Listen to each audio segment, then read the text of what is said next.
Muted, sir. All right. So last time, our heroes ventured further and deeper into the Amber Temple, finding mystery after conflict in each new room they ventured into. After Ash grabbed at a illusory table, some specters, that conflict, then a strange, decaying old creature that long since forgotten his purpose or name scared the wits out of Tinsveta, wading through rooms full of skulls to get there, only to step down further into the Amber Temple at the feet of that massive stone god, faceless,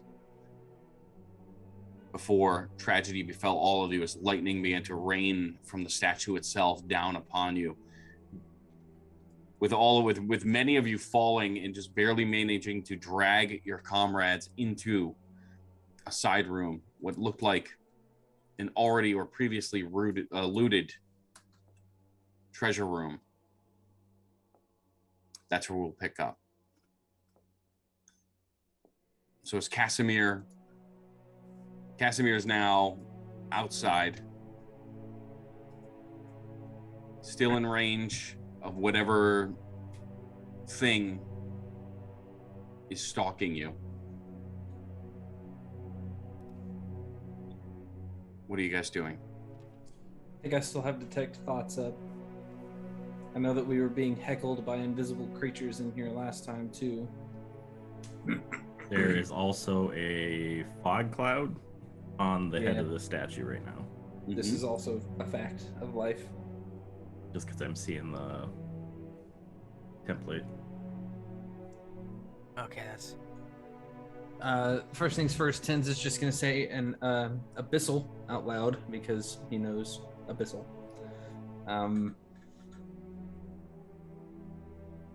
Stop throwing things around. If you'd like to talk, we'll talk. If you're just going to be a bitch, I'm going to kill you.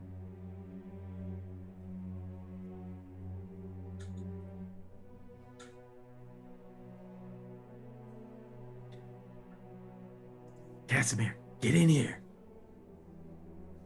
You don't hear any response from the creatures, Chuck. The only response you get is more debris just kind of picks up and shifts around and begins to throw and fling across the room, some of it floating in the air. There's this very subtle, uncommon voice just kind of whispers, and you feel this cold chill on the back of your neck as it does it. Get out. How's everybody looking? Because I know I'm looking awful. Not great. Durango looks immaculately groomed, but otherwise quite battered, yes. What? Did everyone hear the get out, or is it just... Make a perception check.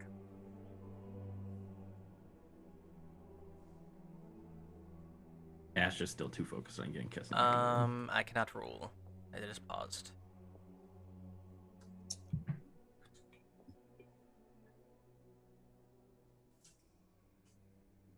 We're also in initiative, I think, still. Yeah. Oh, that'd be why, yeah. Am I allowed to move Casimir in? Not yet. See if we'll let Ryan do his perception check first.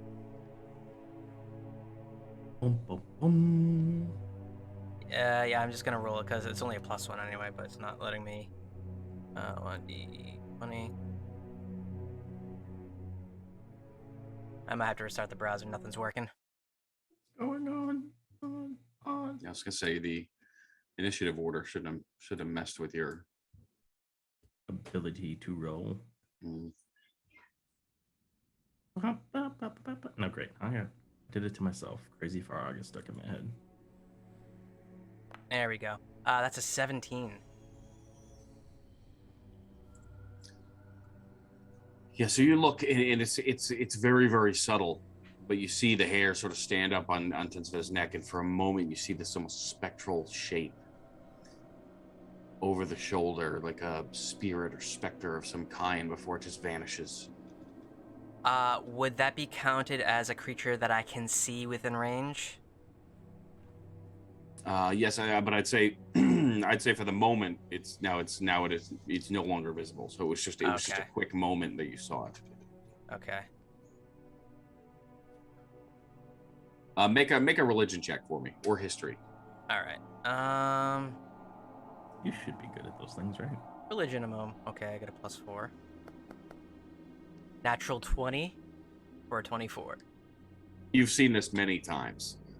In particular, in your Dawnbreaker days, going into haunted structures or places where massive or immense tragedy has happened, or even places of just darkness like this where maybe things are trapped. It's a pretty standard poltergeist, relatively harmless unless antagonized to an extensive degree, but for the most part, just annoying. I don't think he's gonna hurt us. We'll get out in just a moment as soon as we figure out how to get out of it without getting zapped by lightning, yeah? And with that, as Kesimir now has returned from being banished, is looking to all of you, and all of this is going to happen very fast. So so Kesimir is going to start to dart for the door. Yes. Mm-hmm. All right. I need him to make an intelligence saving throw. Mm-hmm. How about a 19? 19 succeeds.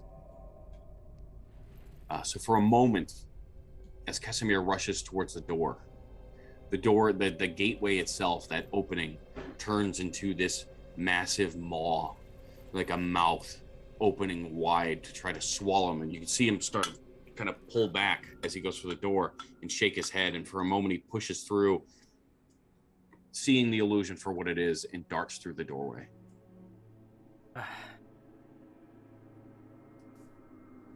Good to have you back.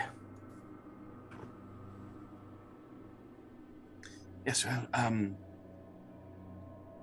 what is happening in here? Yeah. No idea. It'll get a bit of a haunting.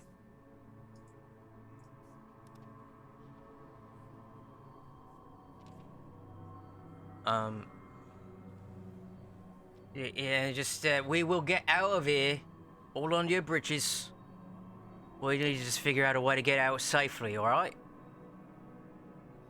He's harmless. Wait, who are you talking about? Oh, here's a little, like, spectre poltergeist around here somewhere. It's no big deal. My friend, I apologize most terribly for the intrusion, and without our manners, I, of course, am the great Durango Fortescue. Perhaps I could repay you for this trespass with a soothing song. And yeah, Durango pulls out his mandolin and plays like a really gentle, soothing, almost like a lullaby. Try and like calm this thing down, or at least keep it distracted. Make a performance check. Yeah, make a performance check first. Multi-stage roll. How does both of those suck? That's a Right, so 13. make another charisma with disadvantage. Just straight charisma. Ability check or saving throw? Ability check. At disadvantage. All right. Dice are Even when he spicy sucks, nice. he's good. Yeah. I fucking hate this guy.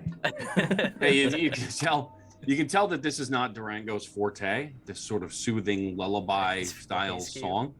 He's Fortescue. Got it. And so it's sort of clumsy and a little childish in its nature, but the song, as your mouth begins to hum both of them in harmony, along with the tune, the wailing, the spinning objects and floating debris begins to settle down temporarily.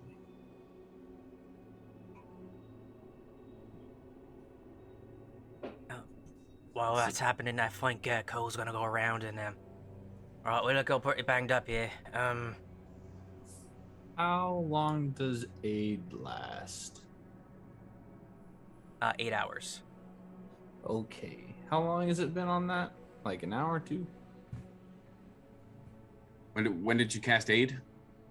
It's towards the beginning of the day. It was. Yeah, I I'd think- say it's probably been 2 hours. Okay. Okay. And that's not a concentration or anything. That just No, happens. that's just a thing. I'm gonna go over to Tens and I'm look at you all sorts of messed up, and I'm gonna start like kind of brushing some of the worst of the singe marks and things that are on him. I'm gonna give you 10 points of lay on hands. Gladly take it. Oh, we're all looking kind of banged up. Right, Rango, come here.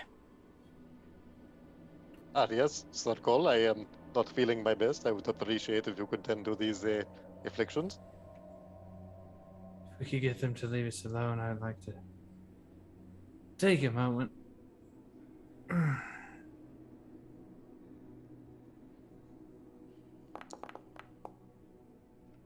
15 points of healing. That was a level 2 cure wounds. And how's Ash looking? Ash is looking pretty hurt.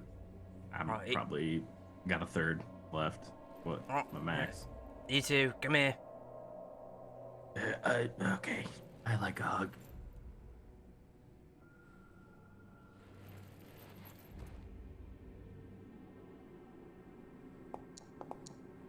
That's a good one. That's 16. Nice. And how's Casimir looking? He's at about half. Alright, I was the last of my level 2s, so. Hey. We One bad appreciate strike you. will kill him. Yeah, I'm gonna give him a level 1.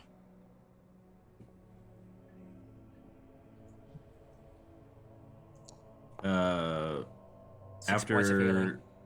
after Ash gets his little dose of healing, he's gonna poke his head outside. Is that fog cloud still up? I think Fog Cloud lasts an hour. Yeah. So the you're peering out, you can see the back of this massive stone statue, right? The hands outstretched as if they're casting. Looking out the back, all you can really see is the back of the hood that is covering that faceless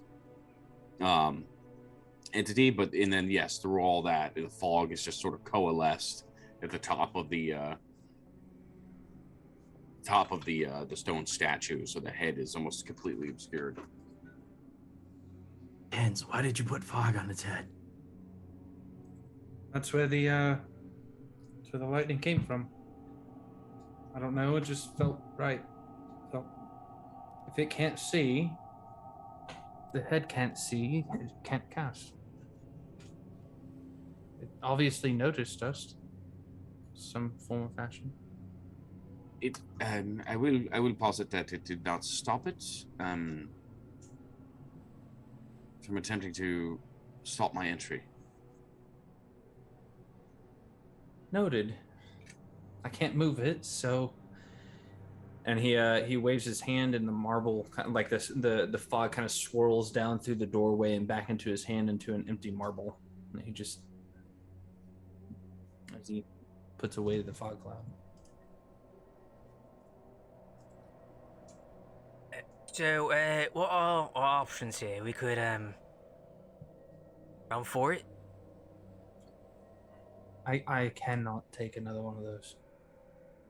Yeah, no, my neither might.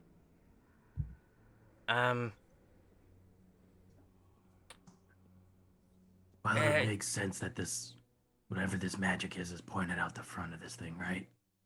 Or am I crazy? Maybe. I would think so. So if But there's if it room can in s- the back. If it can see through fog.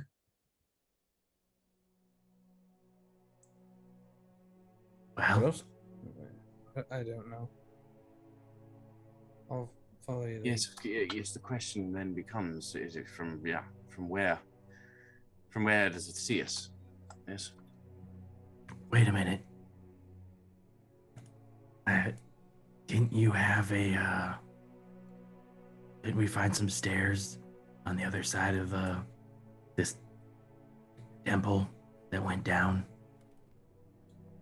through some secret doors? I do believe indeed, Mr. Yes. S, this is correct.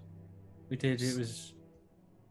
And he kind of points off in like this direction. So, are there, any secret doors on this wall that lead through? I will start checking. I will help.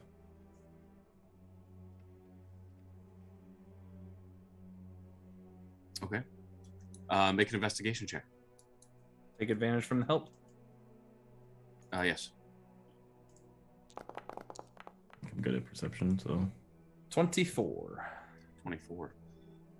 Yeah. So examining the wall, looking for any signs, and a lot of the secret doors at this point have had a very similar theme to them. You find nothing. just one at a time. I'd like to have a good idea that worked. You've had some good ones, surely. Not that worked. So, yeah, the old distraction. Who's gonna be the bait? Oh, Where's everybody else gonna go? I might be able to help with that. I could make like a secondary me and have it run in another direction. Estimir offers up another polymorph, or to make someone invisible.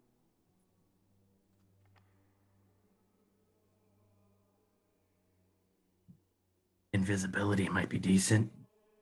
But Somebody if it can see through fog, can it see through the invisibility?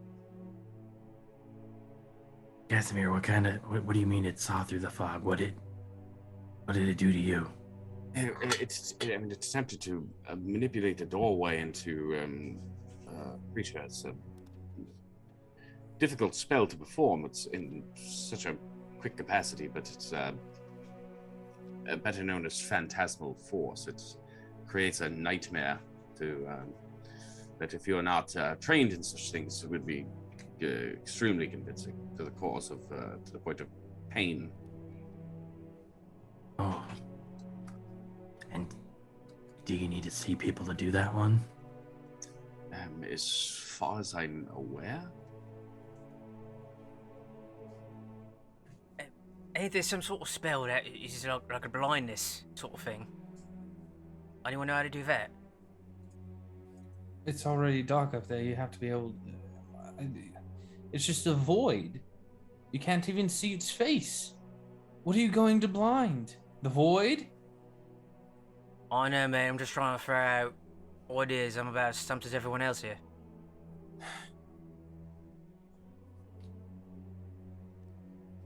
Look, the best I can do is split myself off and have it run in a direction 120 feet away.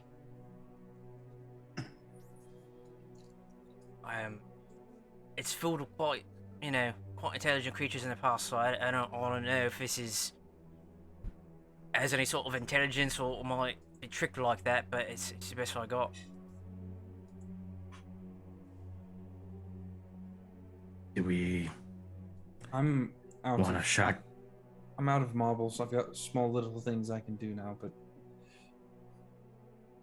let me see. Let me see if I've got something. Hold on. Might have something.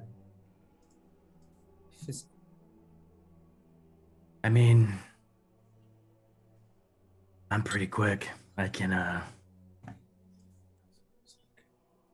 me and your body double can dip one way and everybody else can go the other. I could possibly try and sneak around the back of it if it can't see out the back of it, like we think it cannot. And I could potentially get my, I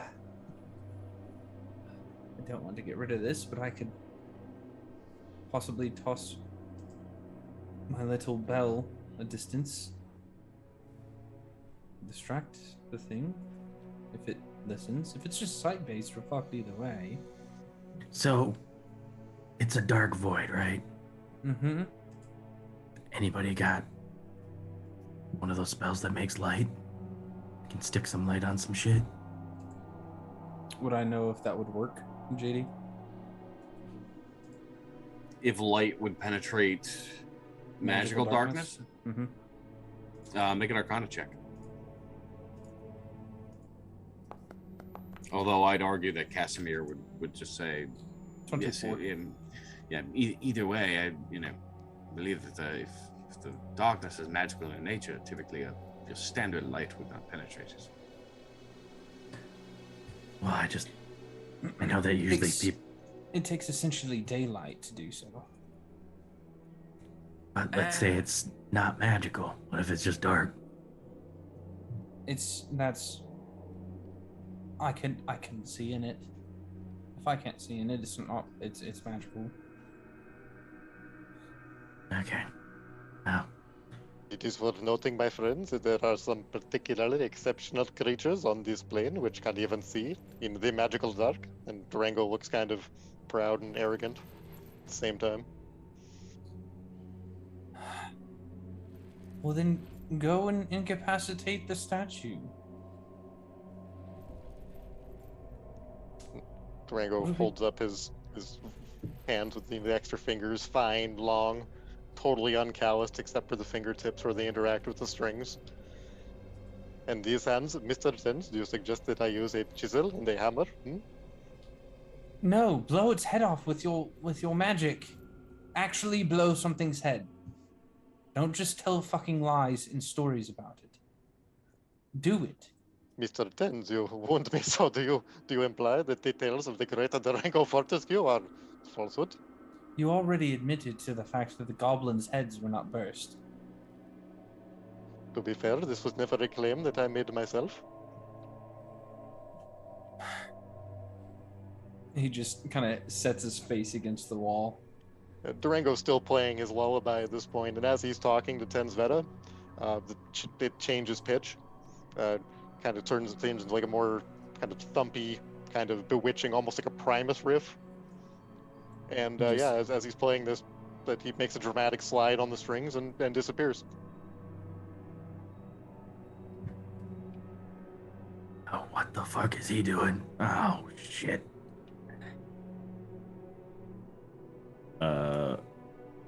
Ash is gonna watch the door and see what happens.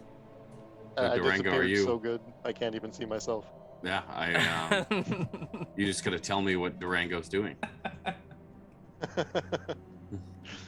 So Durango is going to like walk out into the room just far enough where he can see the head of the statue, like just far enough, straying no further than he has to, and he's going to So cast the- a shatter you're- spell. Are you trying to see the front or the black void or the sort of back part? Like how far into the room are you walking? Well, far enough to see the head in general, so that I can just cast a shatter spell at it and try and All right. I blow mean, the you'd head be able off, to see trying to that swat the because head. you'd essentially be able to see the head from the doorway, right? Okay. Yeah. From here. But you can't see the front of it. Okay. Durango's not going to stick his neck out any further than he Mhm. feels he has All to.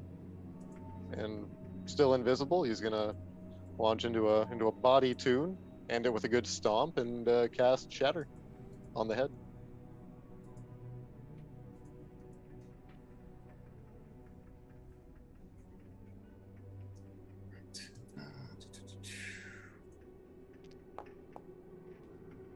Okay, great. So go ahead and roll the damage. Just give me some kind of template error. I might have to just roll this manually. 1 sec. I'm casting at 4th level, so that's 40. Or just do it. Yeah, you can do it without the don't place measure template.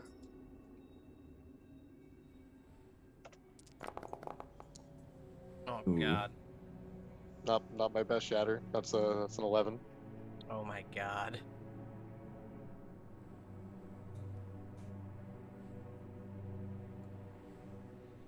To be fair, it's just a little shy of average.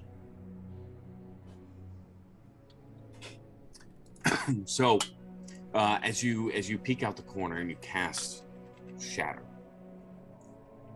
in a moment, that ringing reverberates, and you see cracks just start to form in the back of the hood as that loud crack just reverberates across the temple. Bits of the temple shake, quake as well. You see bits of the ceiling start to crumble. The head itself cracks, and a big chunk of it just falls down. In that instant, you see, as the head falls, behind it is more of that just inky black void.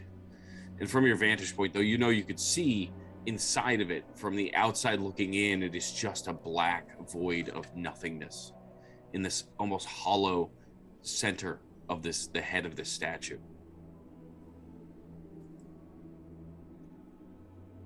And with that, out of that void shoots.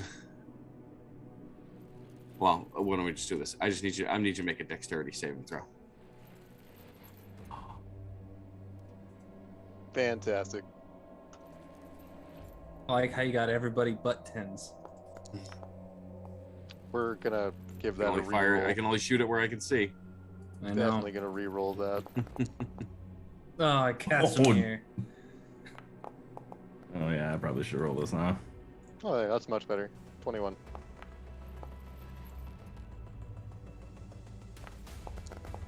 Ooh, nat 20 Balls. for a 23. I think I get an addition to that. Oh yeah, so remember to give your was it +3 is my charisma modifier, so +3 to that roll. Anyone in 10 feet of me.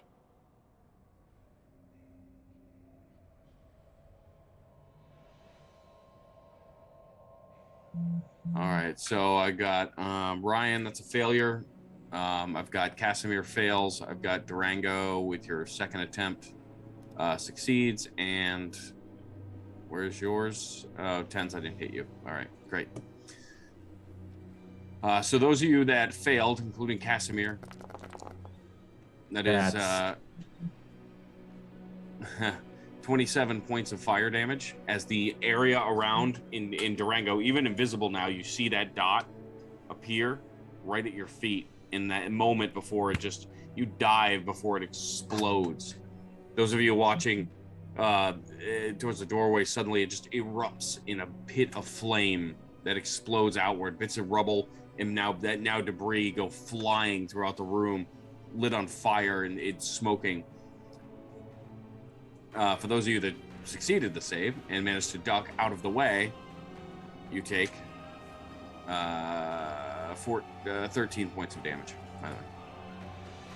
Let's go ahead and roll initiative again. Ah, son of a bitch.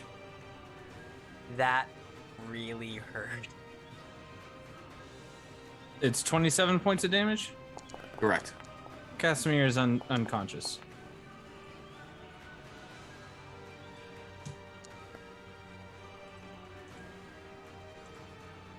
Do you want me to still roll initiative for him? Yes. Does initiative roll count as a As a skill check, yes. yeah. Yeah. So I could use borrowed talent to re-roll that. What does borrowed talent say? I'm going to have to find this sheet. Where did it end up when I switched computers? Unless our illustrious DM has that handy. I don't think it would work on. No, I'm gonna say no on the. You know what? Actually, I'll give it to you. Reroll it. Sick. I'm grasping here. I'll take whatever I can get. I guess talent could be initiative. He's very good at You get a lot your of things. I think you get jack of all trades to it too, technically speaking. It's not letting me reroll initiative. I can do it manually though. If I remember right. There you go. I just cleared it for you. Okay, I rolled worse. Let's stick with the 11. But do you have any additions to your initiative? Yeah, it's +4 from dexterity. Yeah. Your initiative is +5 actually. So was what gonna was say, your 'cause- roll? Oh, +5. Cool. Yeah. Oh yeah, second roll's a 2.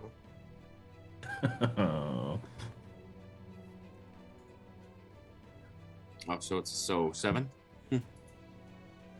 Great. Fantastic. All right. Ash.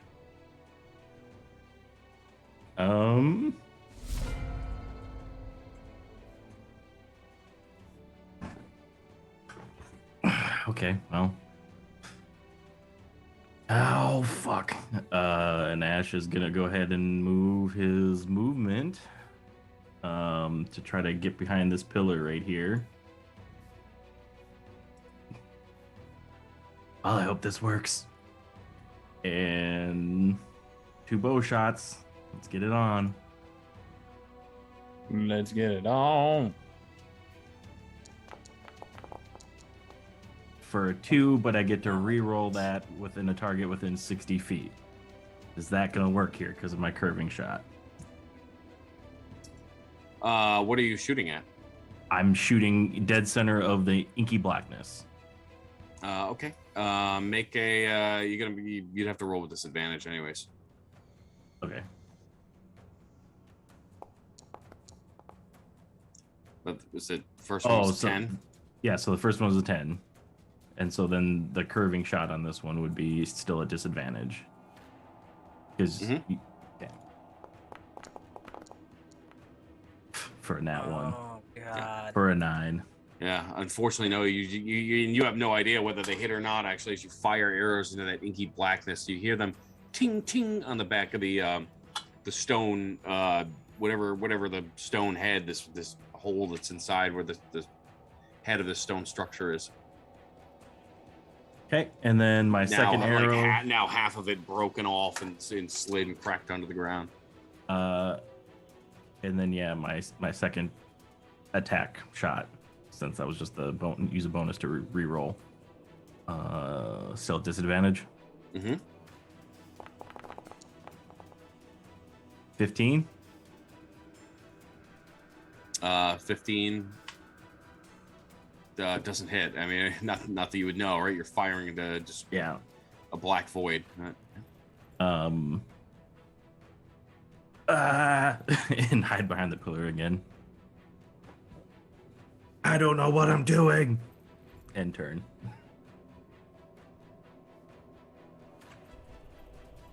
All right, we're gonna go to Durango. Durango. So this inky black darkness, even with Devil Sight, I can't perceive anything in it. Yeah, the wording on Devil Sight is that you can see in magical darkness. Can't see into. Doesn't say you can see into That. or through. And am I wrong? That is as written. Yeah. Not your game this time, Chuck. You're gonna say no on that, Chuck? You're gonna argue that one? If you want to try to make your case, I'll listen to it. He's looking at it. He's right doing now. some Google poo right now. He's doing Google Foo right now. The Battle of the DMs.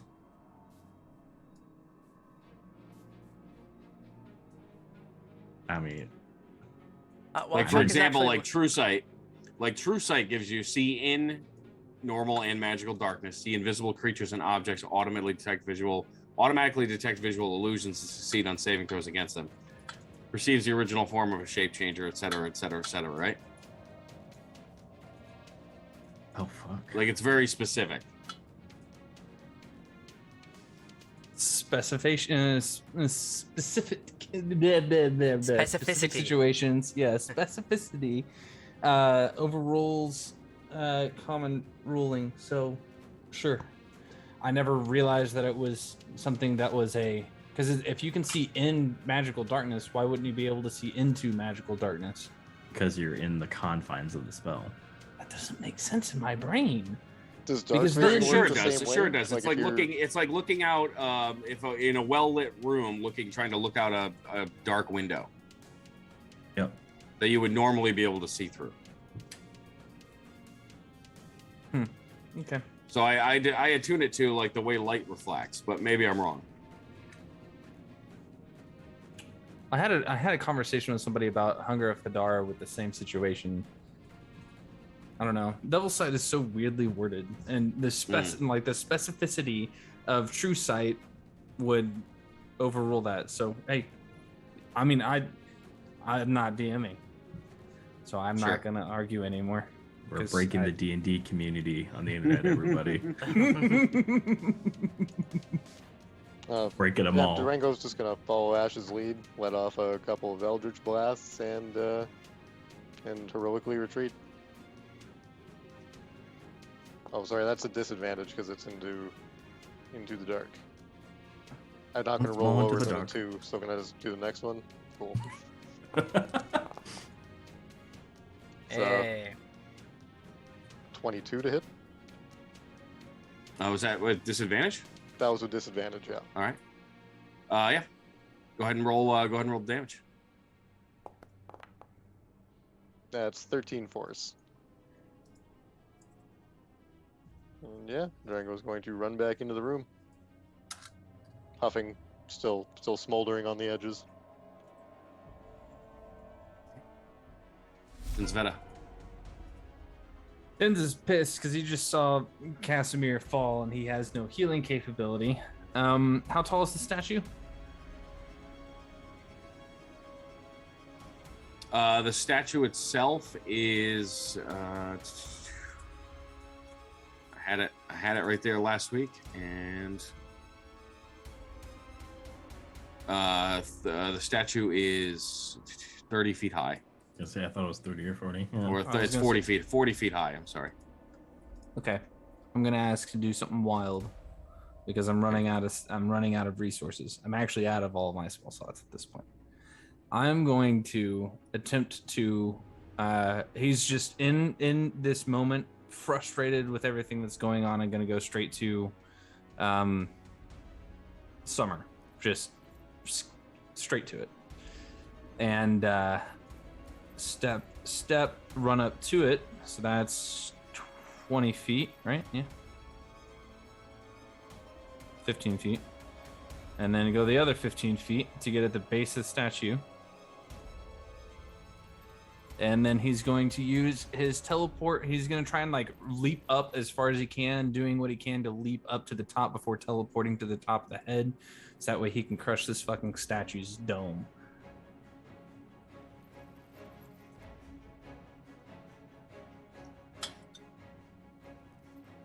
Okay. It's only a 30-foot teleport. So you're gonna just teleport up into the darkness, essentially. Yep. Okay. And that's a Um, bonus action. Yep. Yeah. So you teleport just into the sort of inky void, just to I'm getting to a point you can see where you just kind of fall a bit into it. Is kind of what Right. you're going for. Yep. Yeah. Which you do relatively easy, although you're not certain where you're going to fall. So make an acrobatics check for me with disadvantage. Yeesh. 9. Right. So you as you appear slightly above the darkness and you fall down into it, you expect to hit something, a floor, anything. Whatever you do land on, though, is tiered, and it catches your feet by surprise as you start to tumble down what you now feel beneath you as stairs. And after 5 or so feet, you see that you are looking up a set of stairs inside the statue, leading up into that black void still.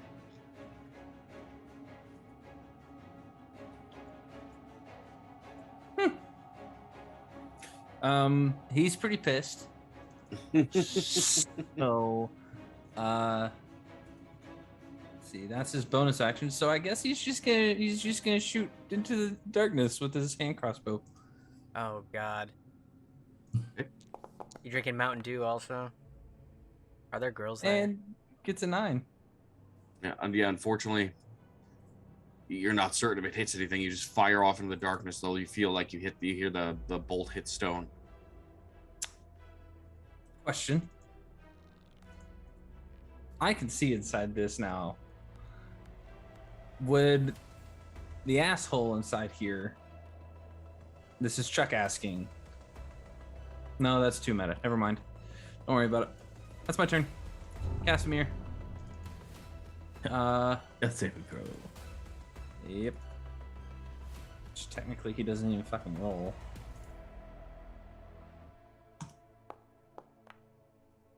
Failure. I'm removing your dice privileges, Chuck. You're no longer able to roll. Sorry. Okay, I'll just roll live dice. Oh, nat 20, look at that. Oh. Casimir is still burnt and smoldering from the fireball, just sort of twitching on the ground a little bit.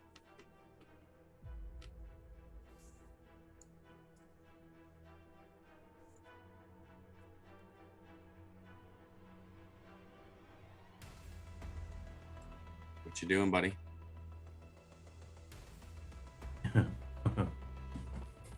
That's the face of what can I do? Well, This is Okay. why I like range characters. yeah, I will, by the way, I will add that despite the fact that a good chunk of the D&D community themselves are torn on the Devil Sight issue, Jeremy Crawford on Twitter, because I also looked it up, said that if you have Devil Sight, darkness within 120 feet of you is effectively not there.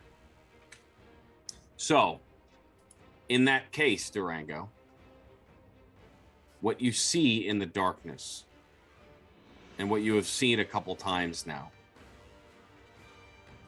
that the holes in the head are big enough for you to actually see through it and get a good look at it, is a strange fox-like creature. Red glowing eyes, yellowed teeth, bushy furry tail, and tattered robes casting out of that darkness towards you. And as you were invisible at the time, you clearly saw it look right back at you.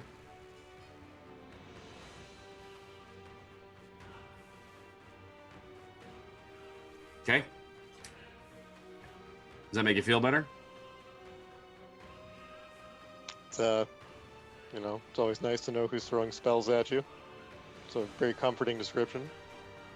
You have a bit of experience with this, so if you want to try to, you can make a history check or Yeah, I'd be down to try and figure out what this thing is.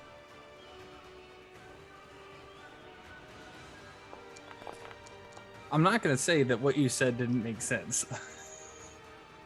It's, it does to 21 me, on I think, history. because one of the things I think people It like makes with dark. sense. Yeah. Well, you don't take into effect, like when you walk from light to dark, your eyes take a minute to adjust. Like, I feel like that's not counted for.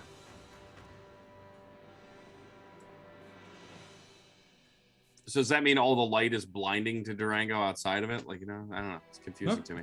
It's just one of those yeah. things. Anyways, what'd you roll? A It's, 21? 21 on history. Yeah, these sort of fox or jackal-headed creatures are affectionately known as arcanoloths. They are devils, fiends.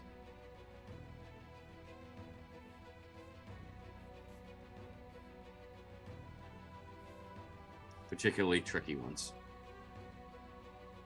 And hopefully, Cole, I've bought you enough time to figure out what you're going to do. Alright, are we trying to fight or we're getting out of here? You look over here and you see everybody fighting. I was gonna say, you literally saw Ten's Yeah. burst go from Yeah. blue and white to red and very tan. Yeah. Alright. Durango's This might be accompanying it, on the- guys. on Just the- so you know, on the this loop. might be. TPK, Alright. let's go. All right. The people wanted it for Flatforge. They might get it in Strahd instead. Rude. I'm gonna use. I can't get up there, so I'm gonna use my action to. Where is it? You see Cole's form sort of start like twisting and pulling from the center, and as you see, two Coles split off as I conjure duplicate.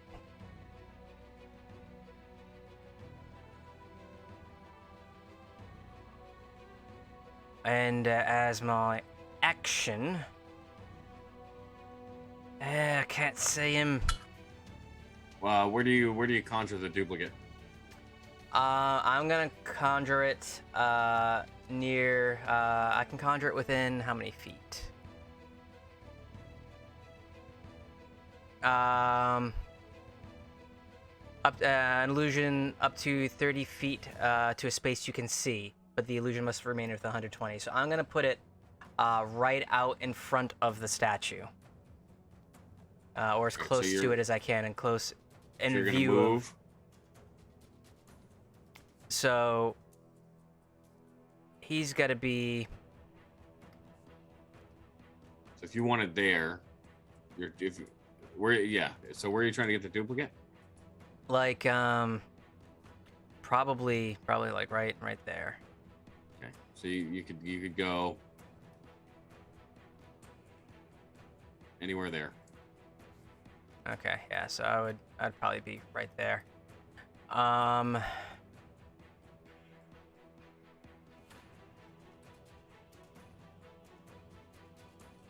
Okay, and range on Bless is still 30 feet, so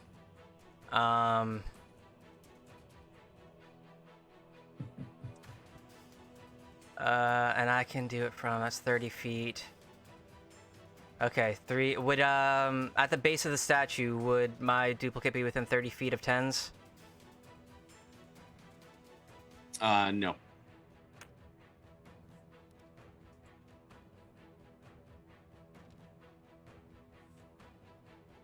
All right, that kind of puts a damper on what I was trying to do. Okay. Or I'll just do it within the people that are near me then. I'm going to cast Bless. Actually, no. Where's Casimir? Twitching on the ground next to you. All right, yeah, I'm gonna use my last spell to cast Cure Wounds on him. Hey, you watch as he suddenly gasps again and comes back. It's my last spell slot. I ain't got no more. Don't die. 11 points of healing on him though. At least you got that max heal on him. It's important. And with that, I'm just gonna say, Casimir, get up. Tenzin's in the head. Don't do anything crazy. I ain't get no more spells. Or healing. I'm sorry. Did you say Tens is the head? He's in it. He's in it. Oh. And you don't want me to do anything crazy. Well, I expect it from him. Ash. Oh, we're gonna peek around to the other side of this pillar here, and see a little glow in the dark as my magic arrows start shooting on through. Disadvantage. We're gonna use my bonus action to try to re-roll that one. That wasn't much better. 17. Go ahead and roll damage. For 11 points of piercing. And then And this one you feel like as the arrow flies through it, you don't hear the thud of stone, right? You hear a, oh, I got you. but you don't. But that doesn't mean you didn't hit Tens. Oh, good, I got you. Well, should have done something stupid. Second shot. for a 10. This time, ping! You hear the arrow hit the stone. Sorry, Teds. And that'll end my turn. Gibberish screaming.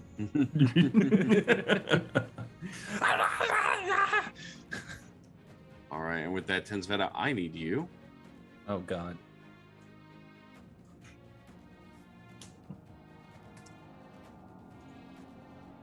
to make a charisma saving throw. Oh. Sending me home, huh? Oh, that will be it for Boy. Tens too. He won't be able to come back. Uh-huh. Is this this is considered a charm?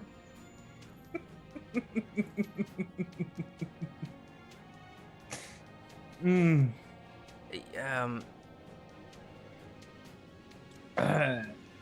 Here we go.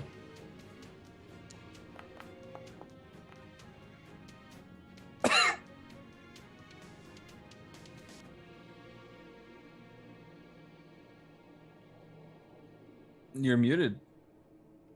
Tensveta, suddenly you are no longer in a stairwell, looking up into darkness. The world around you is bright, shining, the sun just suddenly peeking through the canvas. Everything's, the colors have just once again come alive with and you can feel the magic in the air as you find yourself back in the Feywild. No. No. He's just gonna go running through the forest.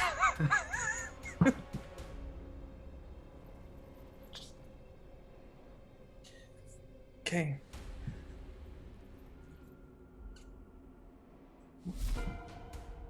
Durango. In a familiar set of movements, Durango's going to pop out into the doorway. He focuses his vision on the magical darkness, and knowing that everyone else can't see through it, he launches into a blistering mandolin riff, the kind that really, gets people on their feet, and casts Dispel Magic on the darkness. It's got a range of Okay. like 120 feet, so Okay. And what level? What level is that? What's it? Up to 3rd level, right? That it just dispels immediately. hold on, let's read this. 3rd level or lower is immediate, and then 4th level or higher, it's ability check with spellcasting ability. DC is 10 plus spell level.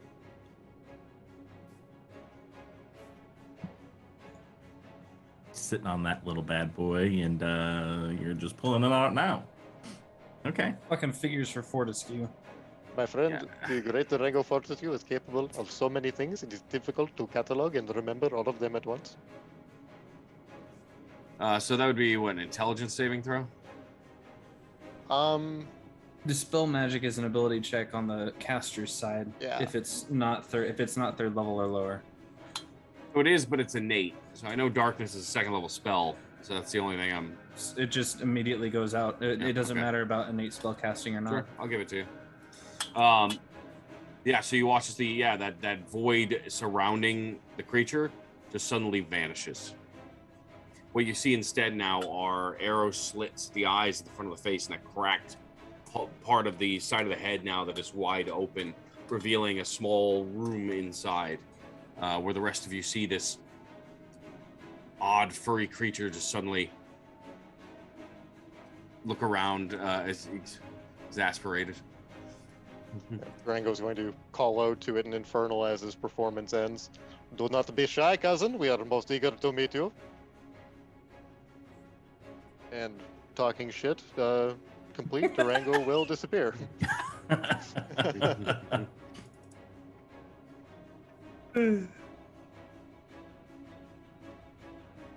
All right.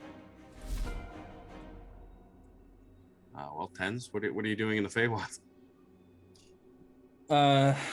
Do I recognize the area that I'm at in the Feywild? Does it feel like home, or is it close to home, or is it just some random patch of forest somewhere? Make a survival check. Okay.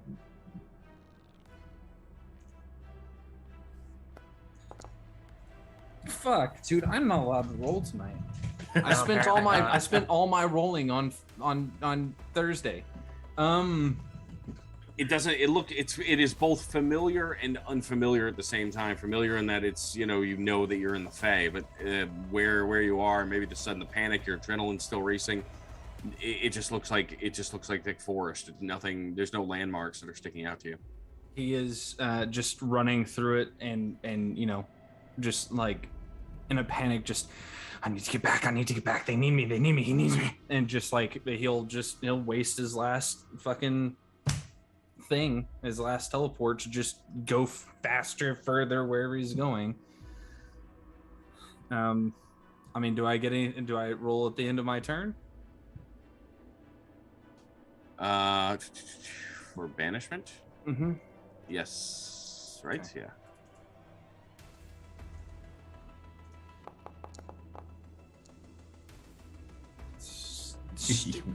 Wow. That's his turn.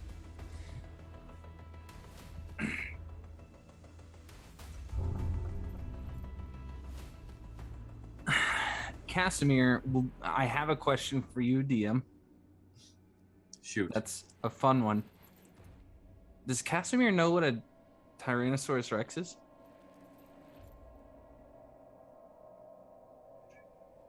I'm gonna give you no. Okay, There then are mammoth it is. I mean, really, I don't even know that he would have known what a mammoth was, but Okay. well, I guess with that same logic, then you know what? Go for it. Okay, he's gonna polymorph himself into a Tyrannosaurus Rex after stepping out into the room. Important detail. Yeah. Although that would be a great deleted scene from Jurassic Park. I thought about it for a second. Just a second. It's polymorph. Yep. In his features, if you go under special equipment, he has spells that he can prepare differently each day, and I have already used polymorph today. That's not what my concern was. The creature, seeing him come out, he begins to cast counterspell. Okay, he'll counterspell the counterspell. He'll waste that third level slot. Is this what we're gonna do? Yeah, you want to go there?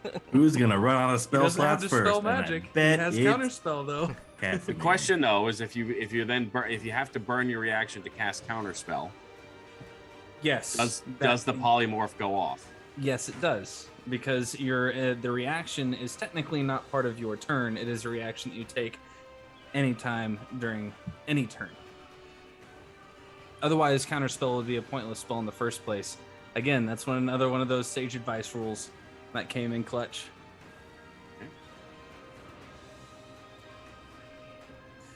It's all right. I have not yet been. I've been very reasonable to this point. Either way, I'm Reasonable. getting rid of Dropping that. fireballs and chain lightning and reasonable. Either way, I'm dropping the fourth level slot out. So. I'm going to stand by my previous statement.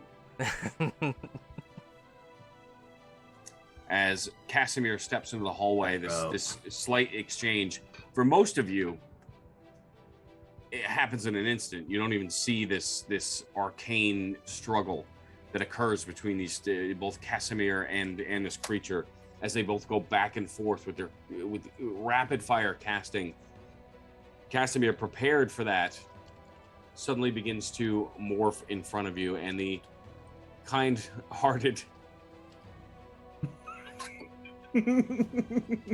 Dusk Elf just begins to change into this massive, large lizard-like form as the snout extends out, and the room itself is 60 feet tall, just extends upwards. And he just bellows at the statue and gets close. With a roar.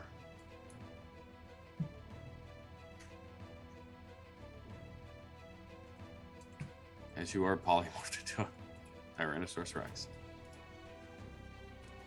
Oh, I love it. It's so good. he just steps up and rawr. Great. That's his turn. Action, Yep. reaction. Great. Cole.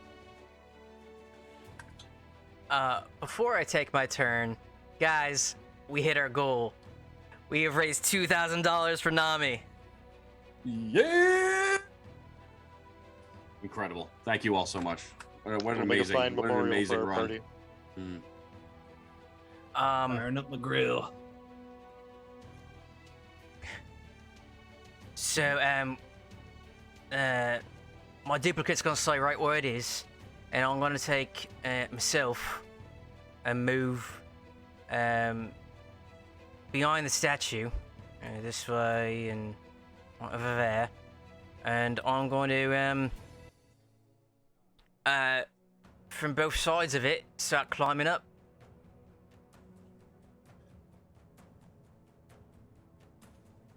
So it says I can move my duplicate 30 feet, and I can move, right,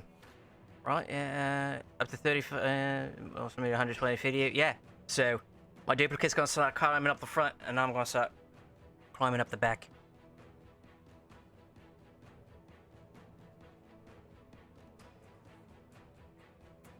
So climbing your speed is essentially halved. Right, yeah, so so you're not I gonna make it can't, the full 30 feet. And it's, No. make an athletics check for me. alright.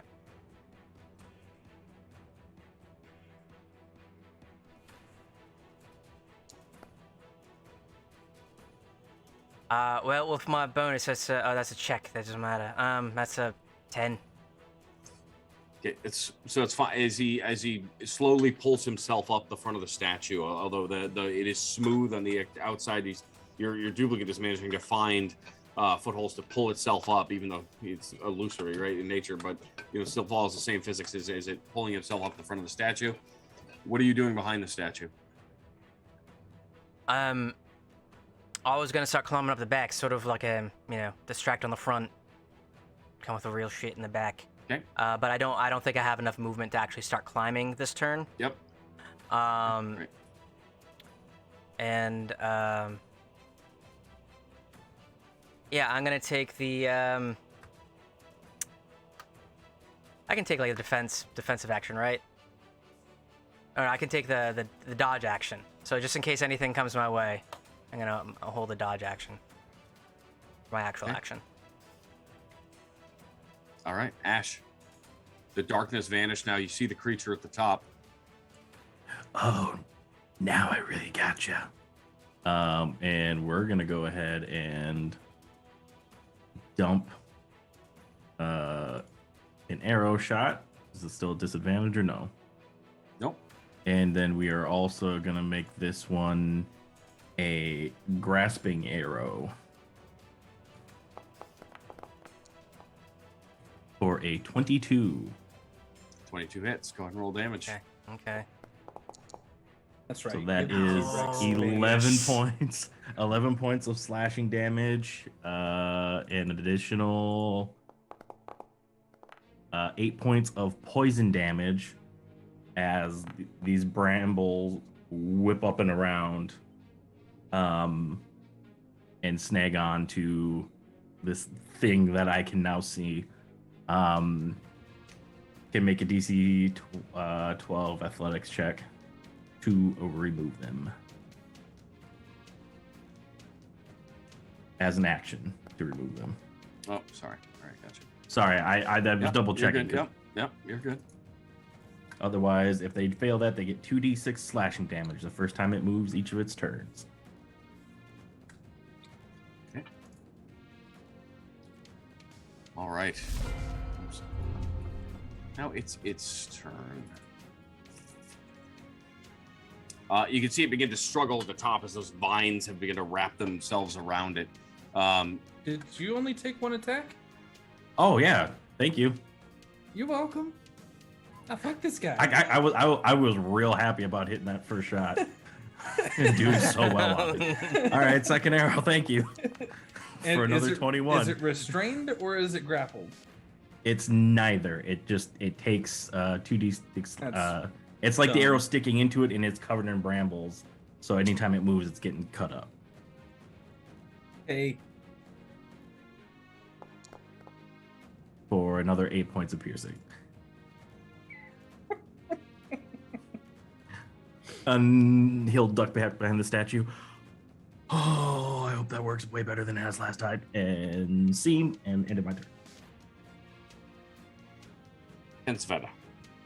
Yeah. Darting through the woods, rushing through, suddenly around you, the mist begins to envelop. You see a fog approaching through the forest. Your form sort of blinking in front of you as you hold your hands up in front of your face. And for a moment, as you start to dart through the fog and things swirl in darkness, this visage appears before you. These white fangs, and these red eyes staring out of the darkness. You are mine. You will not escape me that easily. And like suddenly, in a snap, you're back on the stairs.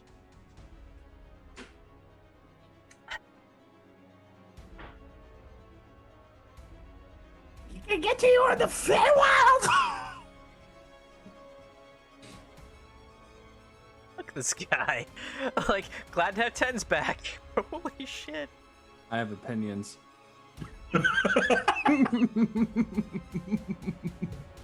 Yo, Strahd literally just reached in the Feywild and said, "Not today, bitch," and brought you back. I know. I have. Oh, Tins has so many opinions. I am shooketh. I mean, And he is it's so more like angry. concentration was broken on a. Oh, Yeah. you're welcome. Above table tens. Yeah, technically, though, that was Tenz's home plane. Should you be banished to someone's home plane, that you stay there. Well, that's only if you last the full minute. Oh. Takes 10 rounds for that. Gotcha. stay. Okay. And the entire time they can struggle against it. And with that, you see you now again. You can see that creature sort of struggling with the vines, and furious. It turns and it like snarls in your direction. It says some words that you don't quite understand. Is it? Unless you do speak Infernal. You speak No. Infernal, no? Okay. Yeah. All right. Yeah. As it now vanishes.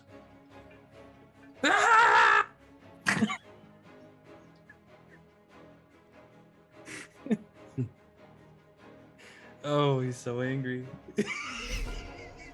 Durango. He's so mad. Once again, Durango pops out into the doorway and levels the headstock of that mandolin. He can't really see where this thing is, but he's just going to let off some blasts into that mass of plant material that Ash's arrow had summoned up where it was trapped, then just hope for the best. Okay. So is that disadvantage, or am I just blasting? Yeah, it is. Yeah.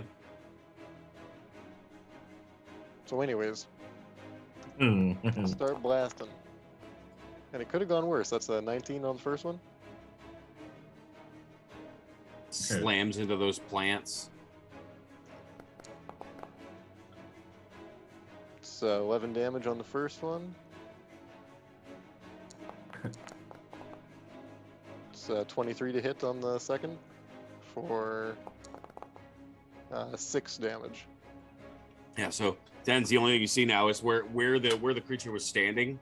The brambles have like pulled in, and then from down below, those blasts of like blackish purple energy just slamming into the plants. You watch them just kind of explode in all directions.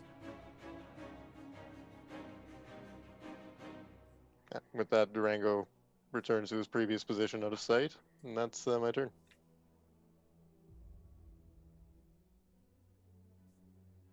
Oh, what that thing said in Infernal on a 10's turn? Could Durango hear that? Understand that? Make a perception check. I think you're just too far away. You're like around a corner in another room, and it's During a 40 fight? feet up. Yeah, Should I bother? I wouldn't. I wouldn't. I would burn luck points just to spite you, but I don't have any. So that's where we're at. Did tend to see actually those blasts actually impact anything in the brambles? Make a perception check. Will it take my action to do so? I'll give it. It'll take your bonus action. Why you gotta take my bonus action from me? I use it a lot. Am I still even in the room? I don't even see my token. Oh, I'm so sorry. It's okay. Well, hello. Hello, handsome. Sure, I'll do it as a bonus action. I'll gladly take that. 18.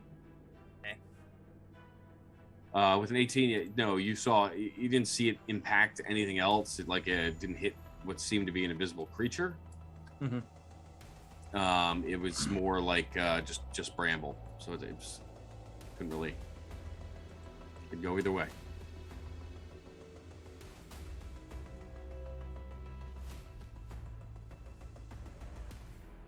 And is gonna step up to the top and just starts.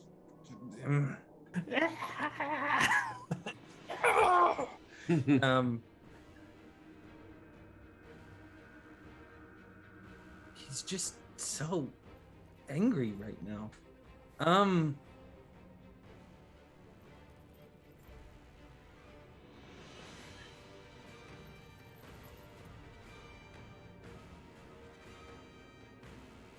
I guess he'll just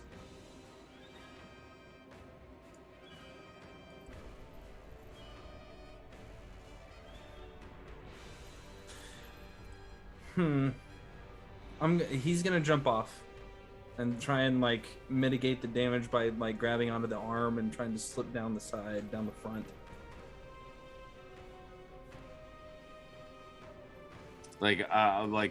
You're gonna just exit the statue? Sorry. I mean, at this point, it's just I don't know.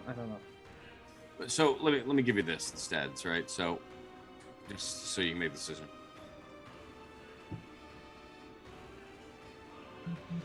You can see now four black columns support a vaulted ceiling inside this structure, right? This head.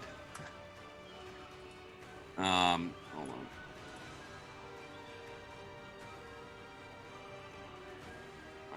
There we go. The room itself looks as if it has been lived in. It would appear to be wherever this creature stays while it's typically here. There are old books, bags. There's things sort of thrown about all over the place. Now from the explosions. And I see the dinosaur outside, right? You do see the dinosaur. Can I jump on the dinosaur? Sure. Okay. He's gonna jump on his head and use the action to give him advantage on attacking the statue. And he's just gonna yell, "Bring it down!"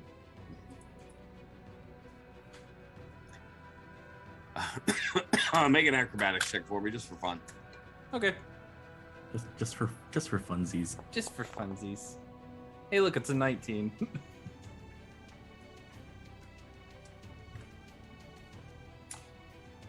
And that's his bonus action in action, which means it's Tyrannosaurus Casimir. Okay, and you're just attacking the statue? Yep, multi-attack. He's gonna take the tail attack. Well, hold on, let me see.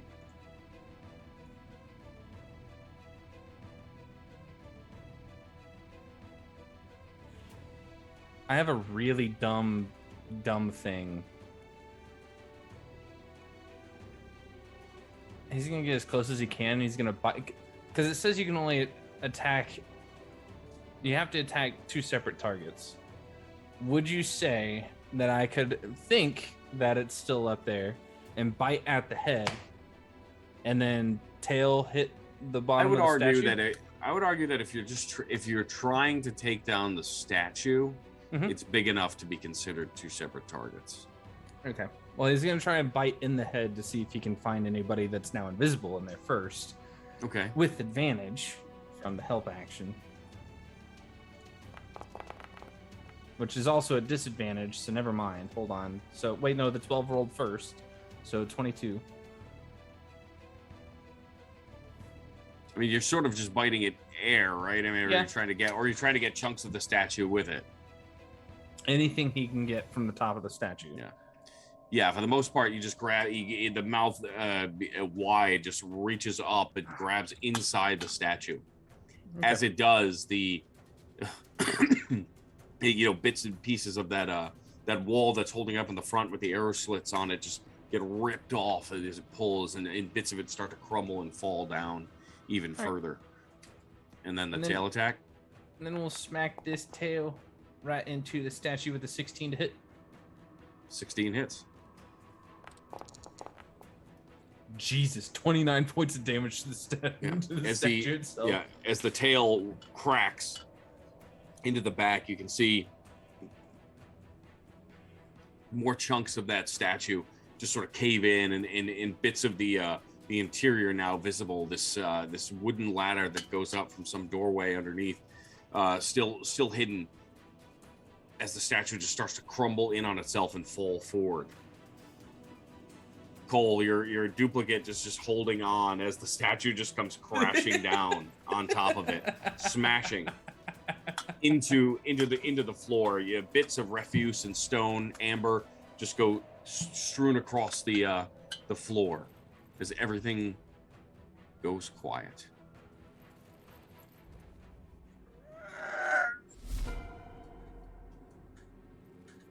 That's my turn.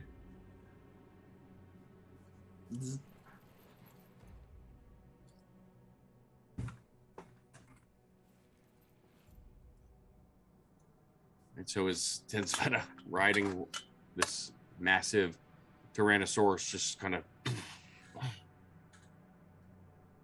stomping over the rubble of the statue, the interior of the temple seems to do nothing but echo the heavy breathing, snorting of this massive dinosaur.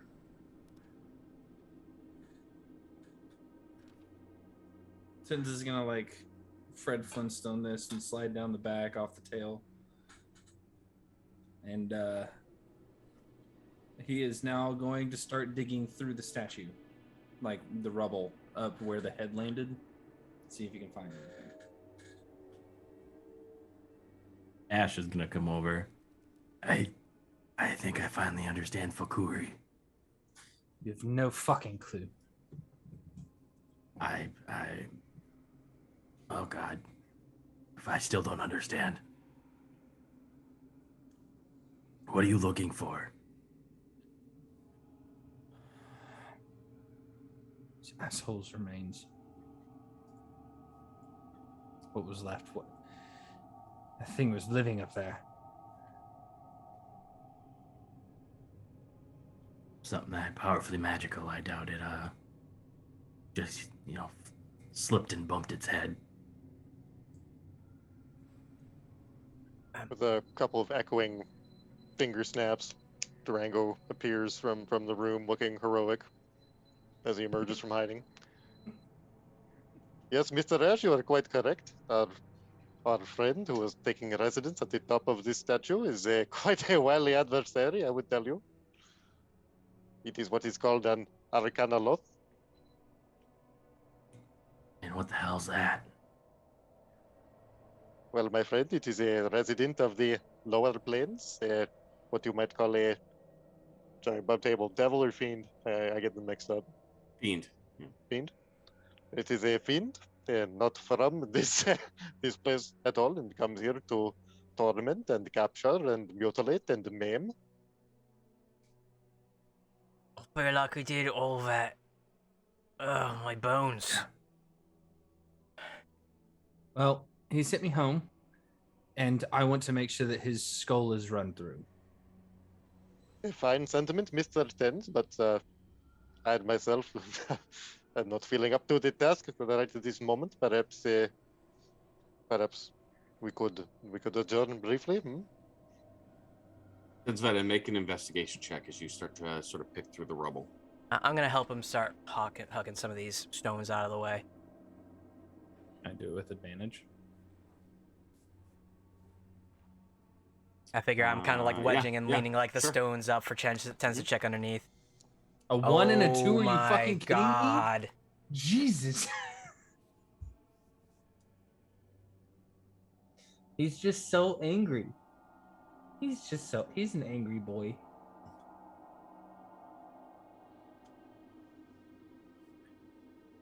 As you begin to dig through the rubble, there are a myriad of things, many of which have been kind of destroyed now between the T-Rex assault and the explosions of the head. Papers that looks like that looked like remnants of spell scrolls, sort of torn asunder and ripped apart. And you continue to dig through looking for some sort of corpse. But unfortunately, you don't find anything of that nature. No corpse, no remains, nothing that would seem to lend any sign that you actually killed this monster. Or is any of the stuff that you said was just kind of like out there in that room, just kind of like scattered amongst the remains of the statue? What do you mean? You said that like there were the pillars in that room. There were a couple of things in the room. Yeah. So, I mean, digging it's through. a 7, so. Digging through, what you do find is a tome that is still whole, sort of lying, almost waiting for you to find it.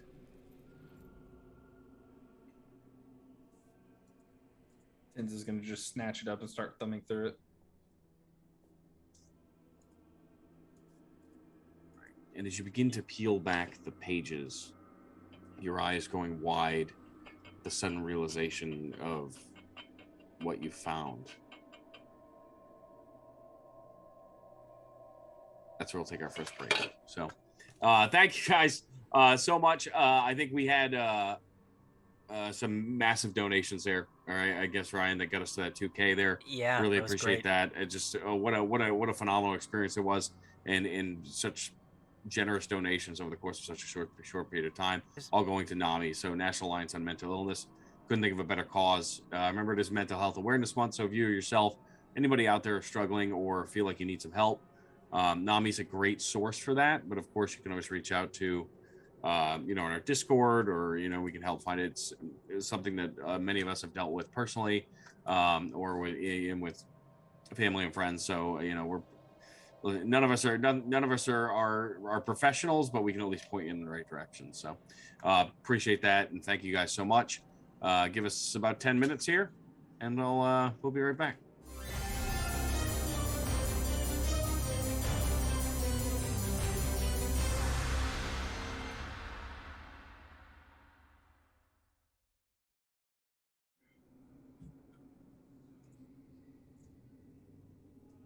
Right, so Tinsveta, as you peel back the pages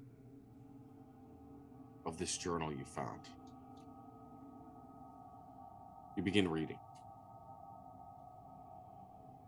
And very quickly, you discover that this appears to be Strahd's journal, as it takes you through detailed events of when he first arrived in Barovia, the year 700, nearly by the same calendar,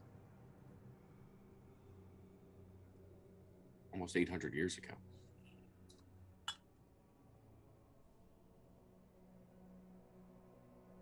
You guys watch as Tins's entire being just begins to rotate rapidly through the seasons. As he's just kind of like brimming through it, skimming through it.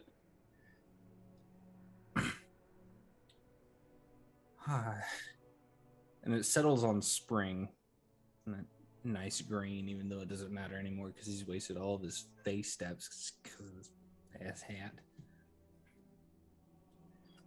He just says, this is... I don't know what to do with this. There's a lot here, and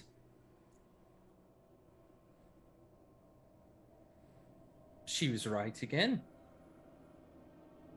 By Titania's left tit, I don't know what to do with this.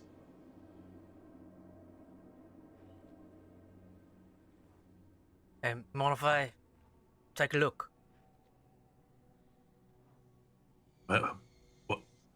What is it that left you speechless? It's a detailed, and he just kind of like hands it off to Cole as he's kind of thinking through it.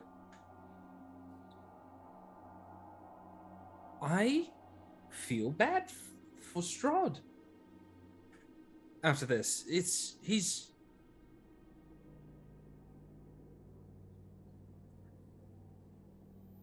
story is absolutely depressing. I think we can see that, yeah? No, Things this is absolutely sad. filled. Yeah, in the first entry, Cole, the last entry, I should say, that you flipped to. It's autumn, 51st day of autumn, 1498.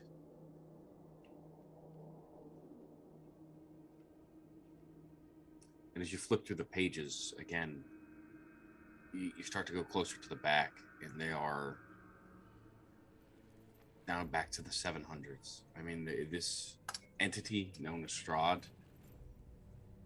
and that last entry, it just sticks out in your mind. I am the ancient.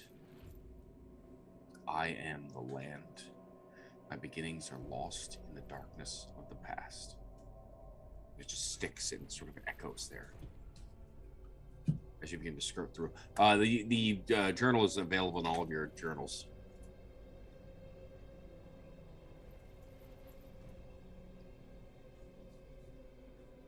Oh, we're gonna be reading this. I'm the ancient.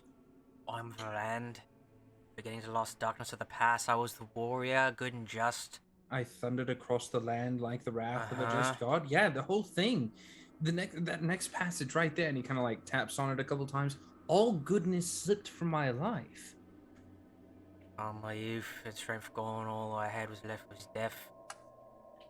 My army settled in the valley of Barovia and took power over the people in the name of a just god, but with none of a god's grace or justice. What's he talking about? Does he call himself a god? Do you not remember that? He was like a ruler of sorts that came in and kind of swept over the land because apparently he supposedly owned it. That's what we heard at the very beginning with Mavvin. He's got a younger brother. That, and he's in love with this Tatiana. And apparently she fell in love with his brother. They were even to be married. My friend, correct me if perhaps I, the great Durango Fortescue, have misunderstood the point, but would this imply that the land is not a victim of Strahd, but Strahd a victim of the land? It is you are correct. It is a constant violent cycle of both. A most unexpected twist in the tale, huh? I love it.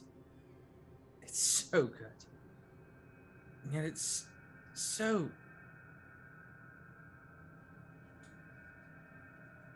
My pact of death, a pact of blood on the day of the wedding. He killed his brother. Mama, pact sealed in blood. As Cole's reading and speaking, Durango starts playing a tune of intrigue and mystery, like suitable theme music. Casimir sort of pipes up in that moment, and he's looking through it with the rest of you. As a dinosaur. Is he still a dinosaur? I would imagine he reverted back at this point. Or Just this massive T-Rex head, like looking over your shoulder, reading the book. You have to hold it for him because his arms can't reach. I mean, if he wants to unpolymorph, he can, but he has more hit It's up points. to you. You're controlling him, so. I mean, if we're just standing around reading, I would imagine his natural instinct would be more to be on guard because we are out in the open in this kind of. Okay, so never mind. Casimir just stomps around the chamber. There you go. You stay out of go, this. big guy. You go, big guy. Wait, With right some here. scritches behind the ear. Cole's Oh. got the book in his hand. He's like locked in now, and this is very much like, in the same sort of purview as a Dawnbreaker would be, as far as like learning about your enemy. And right here, it is the sunlight I fear the most, but little else can harm me now. Even though a stake through my heart does not kill me, though it holds me for but a moment. So the stakes that we made, they're still useful. yeah. But the sword, that cursed sword that Sergei bought, I must dispose of that awful tool. I fear and I hate it as much as the sun. He just kind of like holds the sunblade and shakes it. He's like, I know. It says that he's often hunted. His love. I've even felt her with my grasp, but she escapes. She taunts me. What will it take to bend to my love? I now reside below Ravenloft. I live among the dead and sleep beneath the very stones of the hollow castle of despair. I shall seal the walls and stairs so none that may disturb me. So... He's sleeping in the catacombs beneath the castle? Wait. That can't be true, And then the though. walls and stairs are shut. Have we been seeing the real Strahd this entire time? Is he just sending...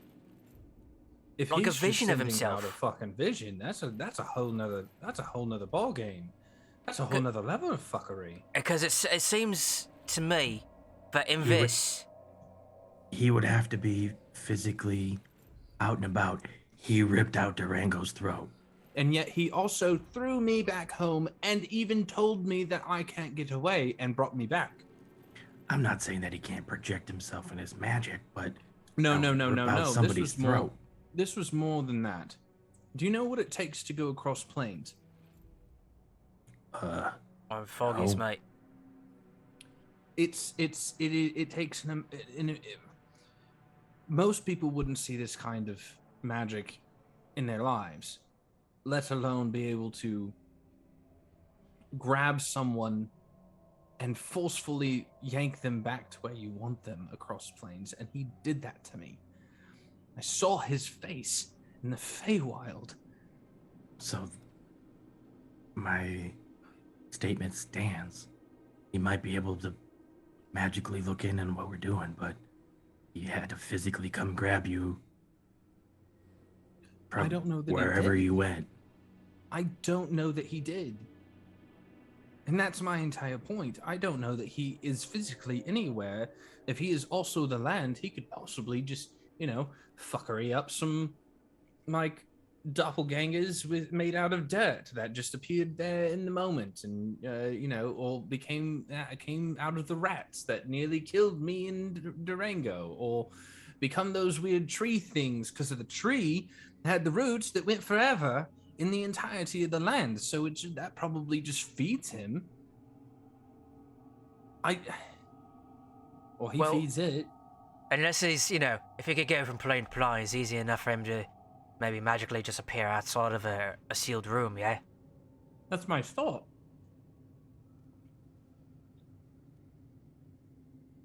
So We're going to dig into this maybe somewhere that we're sure that we're a little bit safer.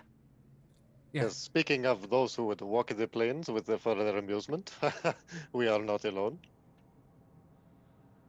what? Right. Let's find another room. Yeah. I hand the book right back to Tan, so I can't, something will pierce it. Durango stares up at giant T-Rex Casimir. My friend, I am reminded of a tale that I heard of a dwarf who was swallowed by a lizard. Perhaps I could play it for you sometime.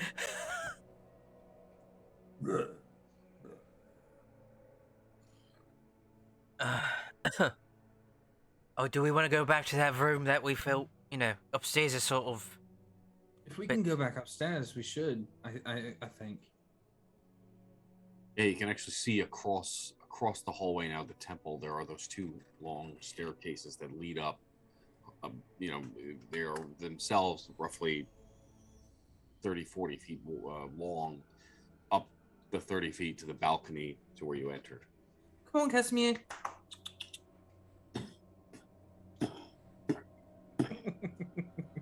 The entire temple just shaking as he stomps through it. Ba-dum, ba-dum, ba-dum, ba-dum.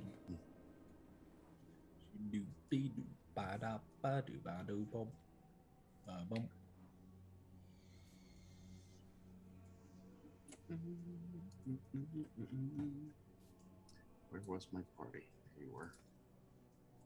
Where was my party? Oh, I'm like, why are there two codes? Oh yeah, your duplicate. Yeah.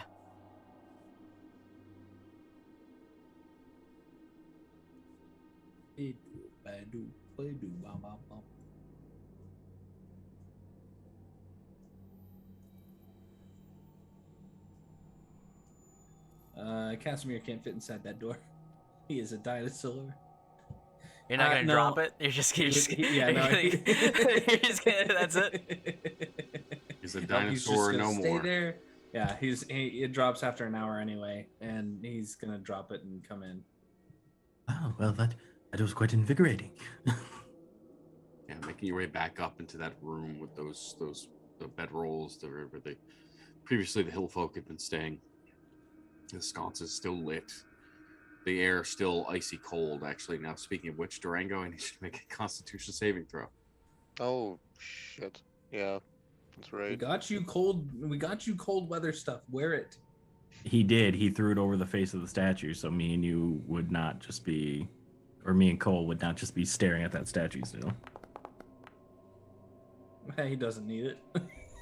Yeah, despite the fact that the cold is seeping into you now as your blood begins to settle down from the fight and the heat of the fireball, you still feel those shivers quaking through and creeping into your demeanor, but ultimately you're pushing through. Yeah, my Sure. friends, I'm afraid that I have lost my insulated garments on the ominous statue that we faced before. I must go retrieve them before I freeze too solid to please and entertain you. Perhaps one of you would like to accompany the great Durango Fortescue in this momentous task? Oh, Yeah, I can go with you. Your company would be most welcome. But before you go, you're gonna freeze your butt off in the meantime, and I pull my blanket roll out and I just sort of throw it over his shoulders. A very kind gesture, Sword Caller. I would expect no less of the mercy of Lathander. We all He speaks going? as if there's an audience. No, I thought it was just me and Durango, or unless Cole's coming too. Yeah, I'm not letting Rango potentially stare at that forever. All of you make your way back down that hallway with the arrow slits leading into that temple floor. You can see the ruined statue now collapsed on the ground down at the bottom of the floor. Making your way to the door to that broken balcony where you went down. There is still no way across at this point. Not gonna lie, I kind of forgot about that. Our boy Casimir can get across and back. Could he close his eyes? He could teleport over, looking the other direction, close his eyes, grab the thing, go back over, and teleport back with a Misty Step.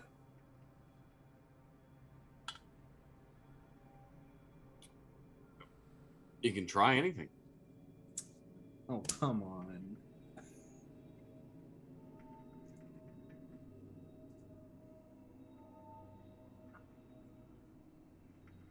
That's reckless. That doesn't feel like him.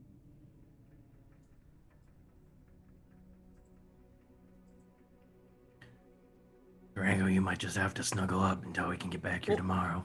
I could probably get across and back easily. It's just a matter of not looking at it, right? Seemed to be the sight which was bewitching to our friend, Mr. Dent. I believe you are correct. All right. And he's just going to be kind of like begin to hum. And as he does, soft green leaves kind of like begin to float around him as he does a blade song. And then he will attempt to get across the broken space. Can he try and like tiptoe / jump across the broken pieces that are there? If there are any that are there.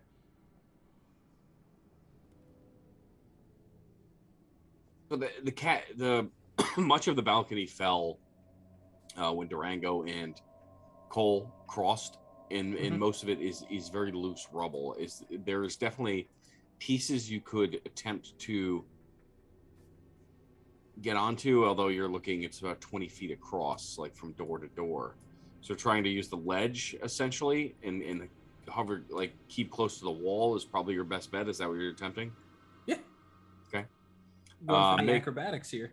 Yeah, make an acrobatics check. Sure. Because I am blade singing, I have advantage. I mean, we could just crawl back up the rope that we threw down. I'm better at this. 19. So with a 19, you hug the wall of this chamber now, watching your footing as those cracks have already begun to reach even the rocks on the edge, and even a few that you step on kind of sort of crumble and tumble the 30 feet below. But using your light weight and your nimble speed, you manage to keep yourself positioned against the most sturdy part of the room before reaching the doorway. He just steps in. He kind of like, but before he does, he kind of does that thing where you peek real quick, see if the clothes are still on the statue. Okay. Staring down the length of this foyer, you can see that shrine still covered with Durango's heavy fur coat.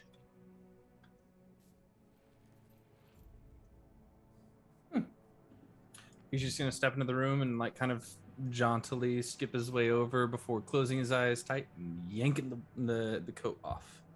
Okay. You yank the coat off. Your eyes closed. Mm-hmm. Nothing seems to happen. That brief moment. He's gonna walk over to the wall and feel his way back slowly. Okay. Until he finds the door. Make just a dexterity check with disadvantage.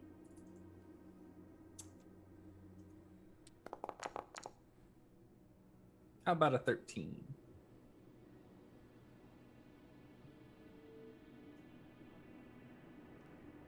You feel across the wall, guiding yourself closer and closer, although it's at one point you almost trip over a candelabra that you knock over, and you ding to ding ding, it makes like a noise that just reverberates throughout the chamber, and your eyes immediately almost open as it's before you force them to stay closed.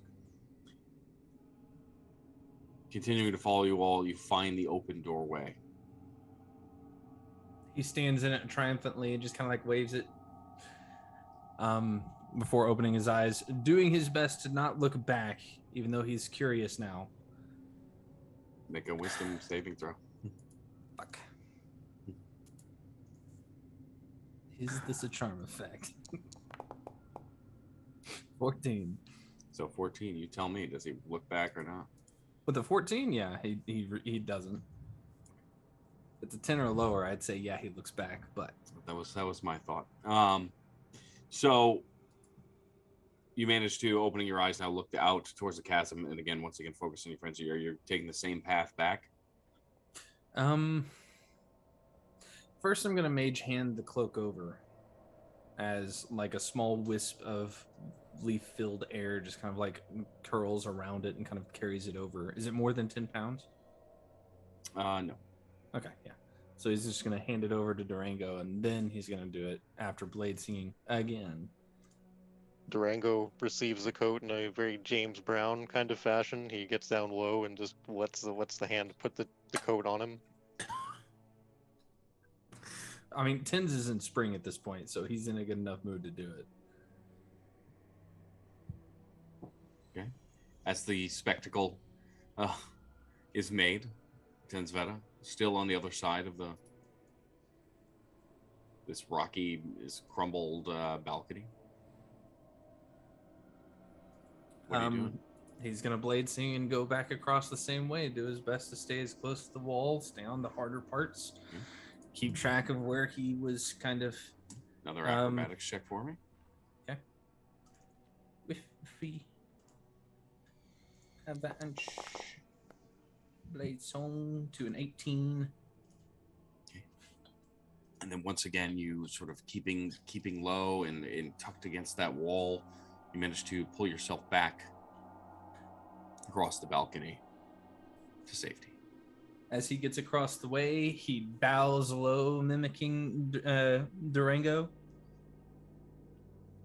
Nose almost touching the ground. I definitely Mr. thought you were gonna Tins? die. Do you think this is my colors? Well, he's showing off this heavy fur cloak. I think it is indeed your color. And he says back in an almost perfect mimicry of the accent. Why, Mr. Tens, you are capable of quite complex facury. You'd be surprised. It's quite easy. Can we Now go that sleep the now? Emperor has his clothes again, perhaps we could regroup and rest ourselves. Oh, he's calling himself now Emperor. Yeah, let's do that. I am, we're all pretty beat. That wasn't easy. No, it wasn't. I apologize for getting so angry, speaking of which. Yeah, I sort of like it when you're angry. I don't. And I'll Yeah, Start- can we start go moving. sleep this off? Yeah. I'll need a bit of rest.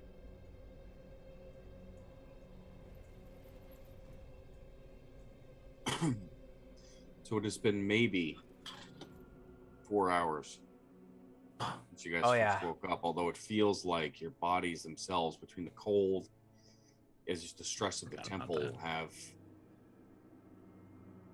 I'm taking worn my, you significantly. taking my short rest So- anyway. I need it. Yeah, you're more than welcome to take a short rest or just wait out all the time. I am okay, above board meta. I am out of everything at this Same. point. Face steps, blade songs, spell slots. Are we fairly confident in our thoroughness? No, we didn't do anything on the bottom floor, and it's right next to the stairs. Okay. We'll need to lock it up. We'll need to like bar the doors in some form or fashion at the very least. I mean, I got arrows. That's about what I got. So yeah, above board, our options are we wait out the time in a place that might still be hostile, Or go out into the wilds and wait out there. which might still be hostile. It's Barovia. Yeah, It's it's, gonna be It will be hostile. Strahd is the land. The land is Strahd. It will be hostile. So, in waiting for the opportunity to take a long rest, if we were interrupted, like, as long as it was an hour in, we'd still get the benefits of a short rest. Yeah, I would say go ahead and use your short rest benefits. Just in case. And you got to remember, you only get back half of your hit dice on a long rest, which sucks for me.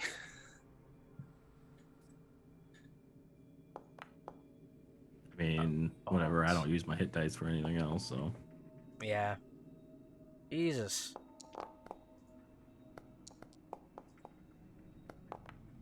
Absolute booty for rolls. Oh, there we go. There's an 8.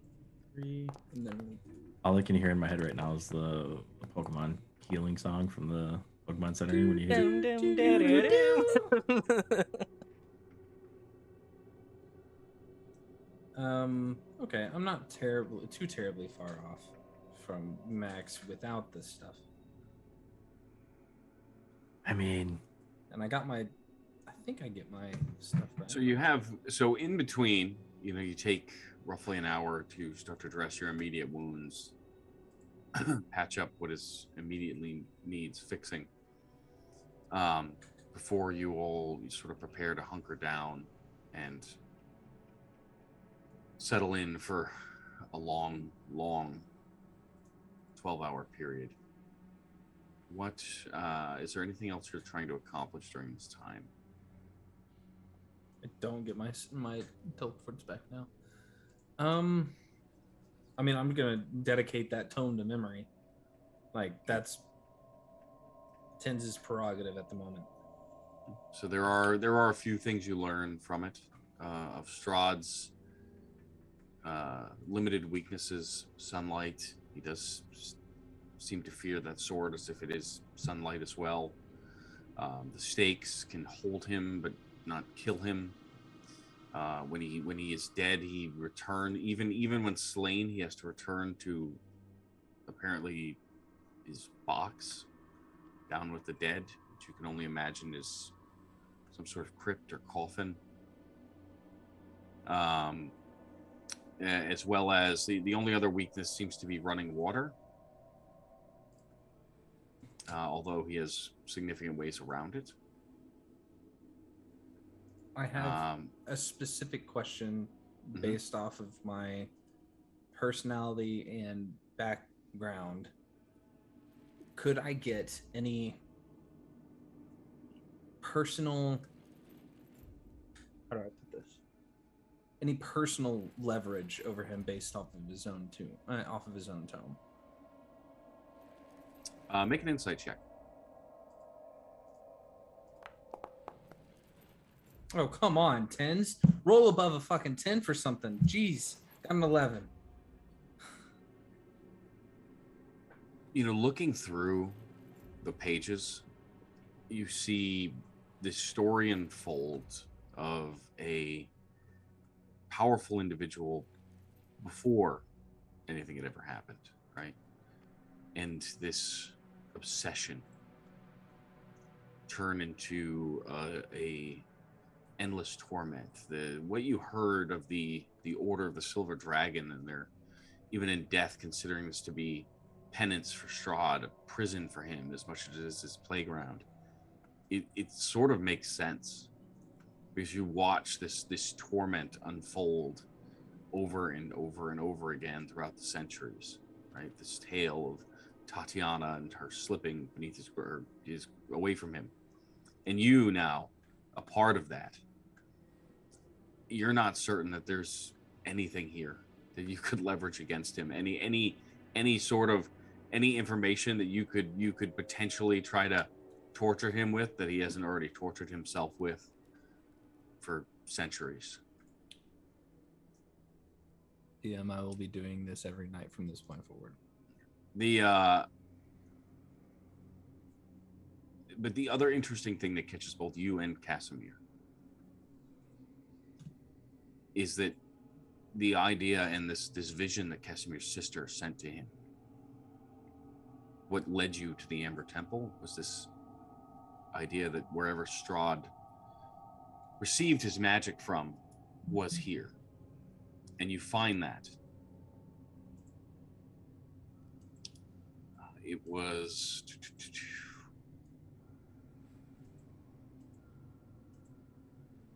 36th day of summer 769. I found the answer. A way to save Tatiana, to keep her with me. I traveled to the edges of my lands and found there something lost, something hidden away, preserved in amber. Magics thought too dark for any man to know. These magics held the secret I needed to save her, and perhaps in saving her, to save myself.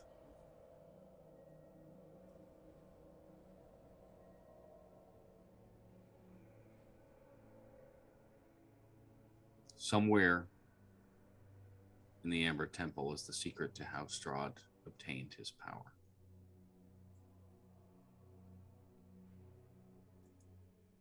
And very clearly there, it says there are costs and a trade that he was willing to make.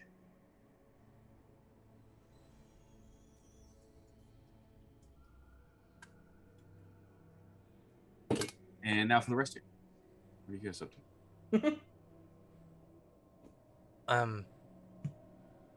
I probably wouldn't want to do this alone, but I think I'll be spending some time checking out the now knowing that Strahd's ultimate resting place is beneath the keep.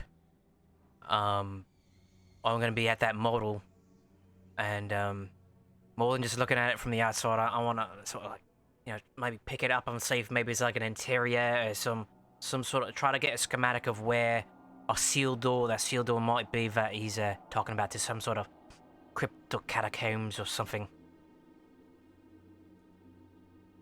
Make an investigation check. I should have done better of that. Hey, bowl 7. The model itself, while seemingly accurate with the walls and the scaling of everything, is a little limited as far as interior goes. It is your standard sort of castle layout with cathedral and ancient in design, similar to ones you've seen back in Casarda. It's except with the exception being just the sheer size of the walls, right? You see multiple indications or indicators of where there could potentially be stairs that would lead down into a crypt, but there's nothing in the actual model of the castle itself that reflects what the crypt looks like or where it's located. There are indicators that there are places that go down, but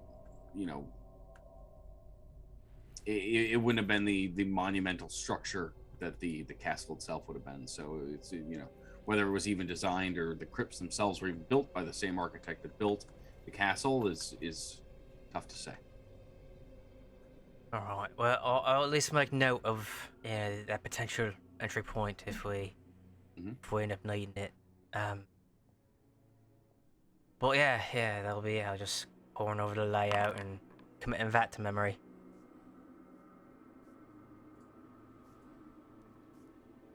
Okay, I will get you a rough map for next session. Okay. Just remind me. Okay. Ash?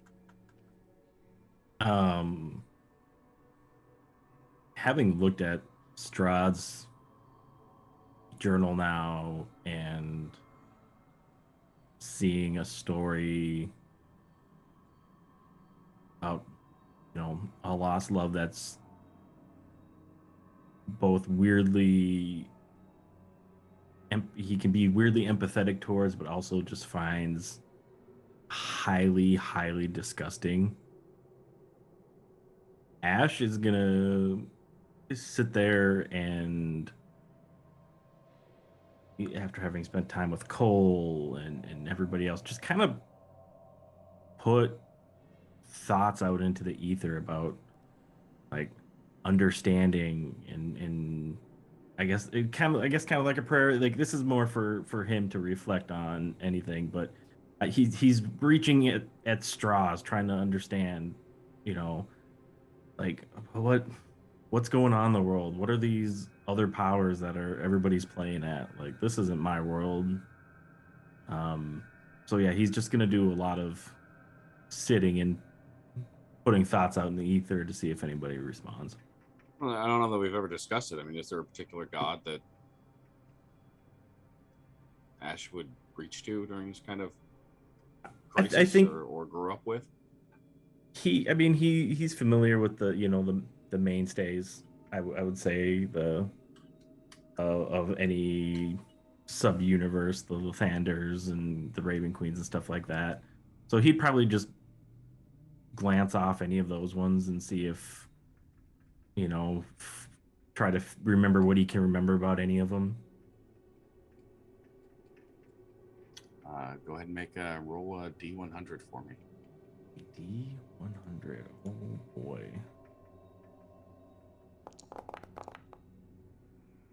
It's a 57. Yeah, and those thoughts just continue to echo through your head. And it becoming more of this almost plea or something. Anything like, how did you even get here?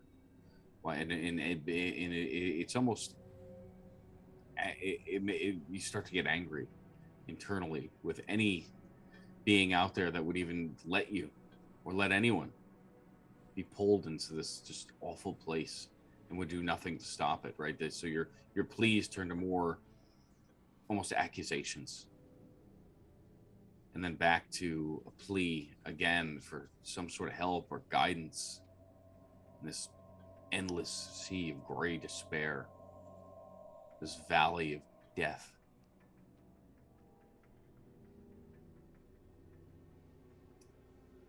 A few moments in, hours maybe,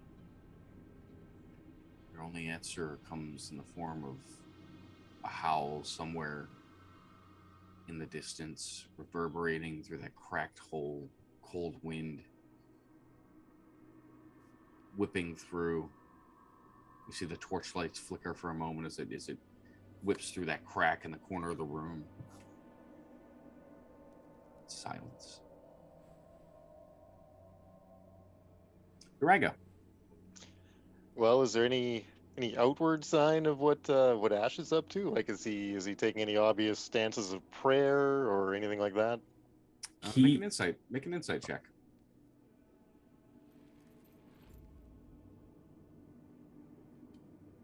Oh. Oh. It's an 18. I know what's going on.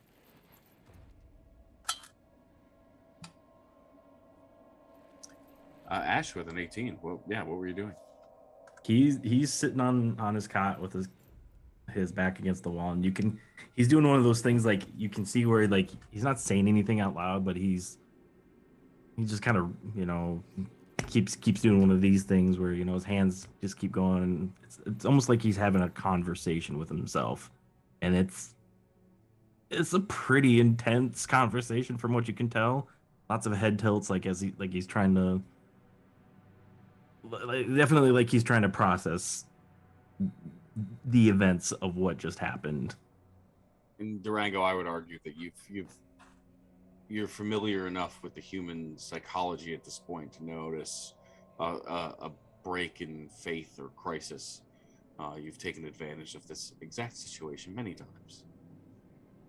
Yeah, at this point, Durango is sitting fairly close to Tens and Casimir, listening to them discuss the contents of the journal, and he's composing like the Song of Strahd. Like, he's writing a song to the contents of this book. But he definitely takes note of Ash having this moment, and he just kind of smiles a little bit to himself and goes back to his mandolin, keeps composing a song. Okay. So during this time, the temple itself remains relatively quiet for an extensive period. Ash, make a perception check for me. Perception. I don't know why I always have my character sheet closed, but I'm an idiot and like my screen organized. 9.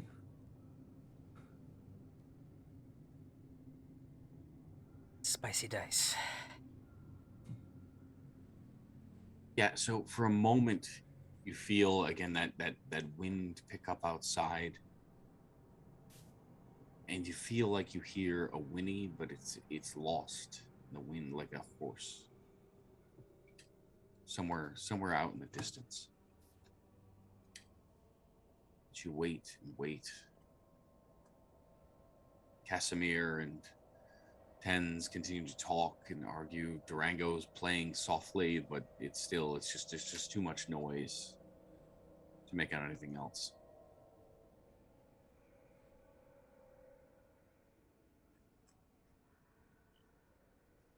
Did we say last time that if it looked like I could squeeze out of this, like a person could shimmy through this crack, or no? Yeah, no. Okay. Yeah, no. I mean, the crack in the wall is maybe a foot, Okay. Okay. foot and a half wide. Yeah, it's not.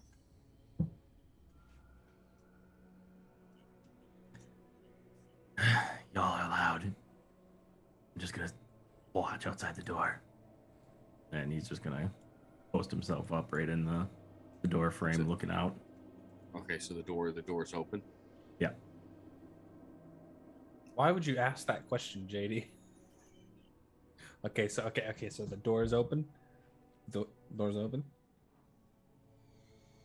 Just enough to get me away from the Gab and Gabbies over there, and put enough space in between me and the main source of noise where it can kind of at least go by me. Very suddenly, as you're standing at the doorway, you watch a figure scurry through the darkness and then down the stairs. Not a tall figure, but humanoid in shape. Difficult to make out in the darkness without your dark vision, just at the end of the torchlight. A shadow that makes its way down the stairs and into the center of the temple before it's gone. So down the stairs that I'm standing next to, or down this far side? Far side. It's bitch boy that we left in that one room. That's what I'm thinking. Well, that's what Ash is thinking, because Ash hasn't forgotten about him. Hey, I think our apprentice is making a beeline for something downstairs.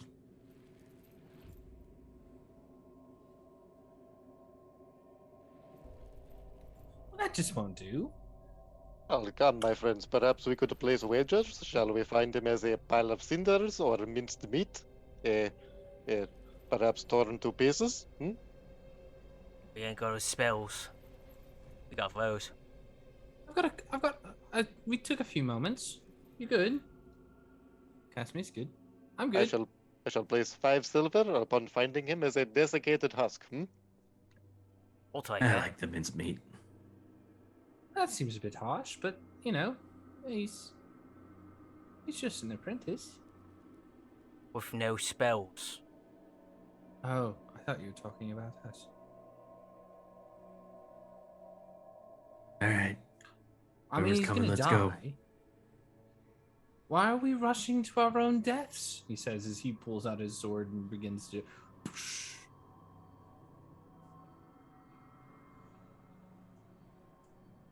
What, we got to decide. We chasing?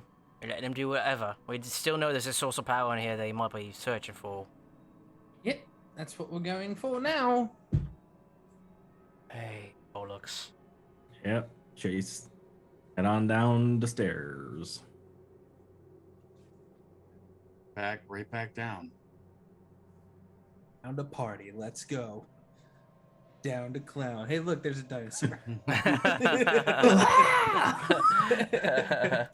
Dinosaur in the temple. I thought you said it was tiny. It was dark, I couldn't see. Yeah, Ash will probably just make a straight beeline to the bottom of the stairs and cut across. I suppose he's leading because he saw where this person in theory went. 1 second.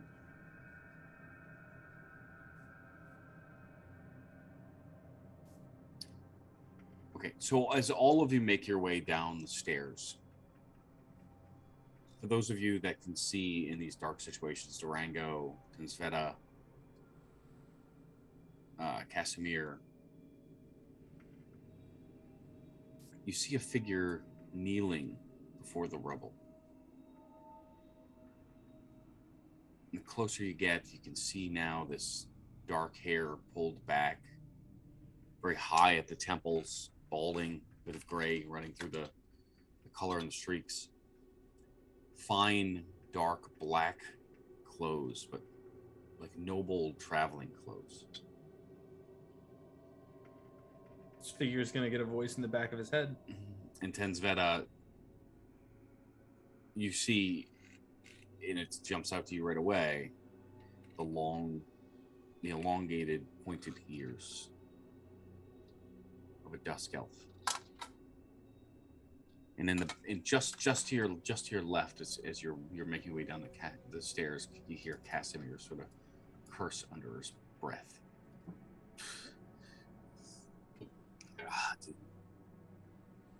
Strahd's Chamberlain.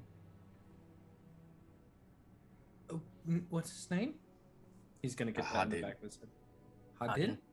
Rahadin. Rahadin. Okay. He's gonna like whisper in the back of his head. Rahadin, hello. We see you. Yeah, not recognizing this person as the small person that they stole from. Ash is gonna draw down on this guy. Oh yeah, no, the sun sword's lit. So you see the figure. lit, baby. You see the figure sort of cast an eye over to the group, sort of annoyed. Stands up, brushes the knees off his cloak, and you see him reach into his pocket for something. Ash tenses up and readies an action. If there's anything coming out of there, Ash is a weapon of any sort. Spear in Ash throwing is letting position. fly. I wouldn't do that, friend. We're not exactly. Staring at you, he pulls out what you now see is a live toad. And tilting his head back, he opens his mouth wide, places the toad inside, and swallows it. What the hell was that? Ash is gonna go run over and try to grapple him. Punch him in his stomach.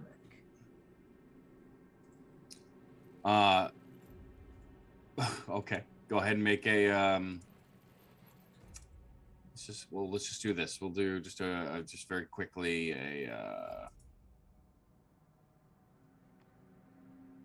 Actually, yeah, no, ahead. Go ahead and grapple. Go ahead and make your strength check. I don't like the confidence. Strength ability check. Not with the 7. That one didn't even roll, it just bounced.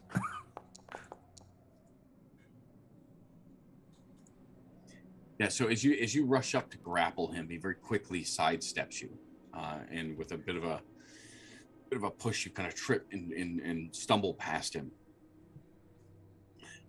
Well, no need for rudeness, but I have no struggle with any of you. I simply came to offer a prayer to this nameless god to whom my master has made a pact. You pray by swallowing frogs? It is a sacrifice. That's a weird one. What would you know? Or customs? Or... To find ours? Anyways, what? Is there something I can do for you, or may I please be on my way? So, and Ash will have his short sword out now. You expect me to believe that you just walked into this temple of some source of great power for your boss, found a bunch of us here, and you're not phased in the fucking least bit? Yes, I come often to beg this dark god to relieve my master of his torment, to stop this foolish hunt for Tatiana. What business is it of yours? Well, I for one, would like to get out of here. I still want to know why us being here doesn't shock you. your playthings to the master. He will deal with you when he is prepared to. Why would I trouble myself with wondering what it is that you are doing here? You are the least interesting person I've met, and that's saying something. Ash is gonna attempt to move just around the guy. So and like hope that his focus. He's gonna try to cast a look off to the rest of the crew, and move off behind him, and hope that his attention doesn't follow. His attention stays on the main group. This man is no threat to us now. Now, However, he is a traitor and a bastard. His suffering will come at his own hands. why not just relieve him Oh, of his... Casimir, can we never let the past be the past? Clearly you chose the losing side. I am sorry for the loss of your sister. As soon as he's not paying attention, Ash is gonna shapeshift into Strahd.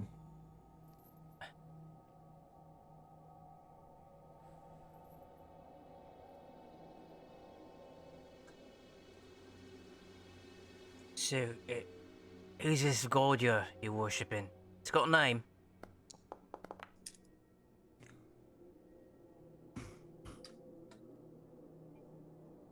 None that I am aware of. Perhaps it has been lost to history, although I know this place is of some import, some dark power here. I believe this faceless god may be somehow tied to the master. But I pray regardless.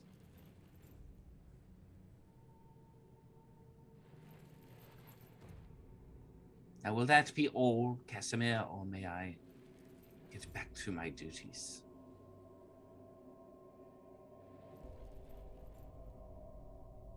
You can see Casimir sort of actually almost visibly shaking with anger.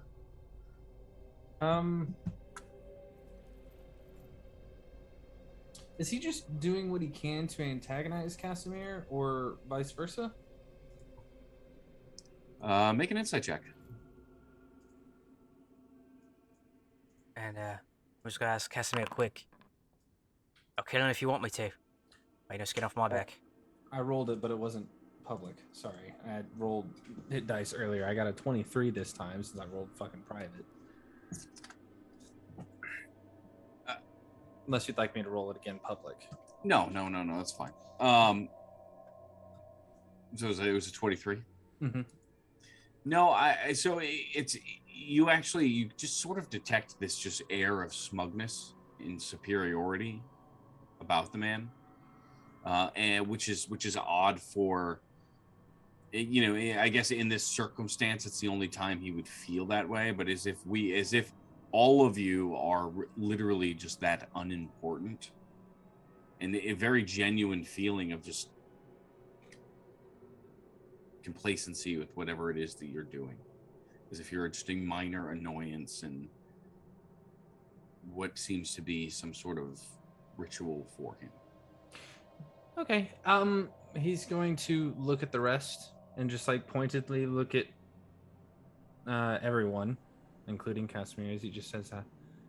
Obviously, he doesn't care that we're here. And I mean that quite literally. He literally does not give a single damn as to why we're here or the fact that we are here. However, and here's the problem,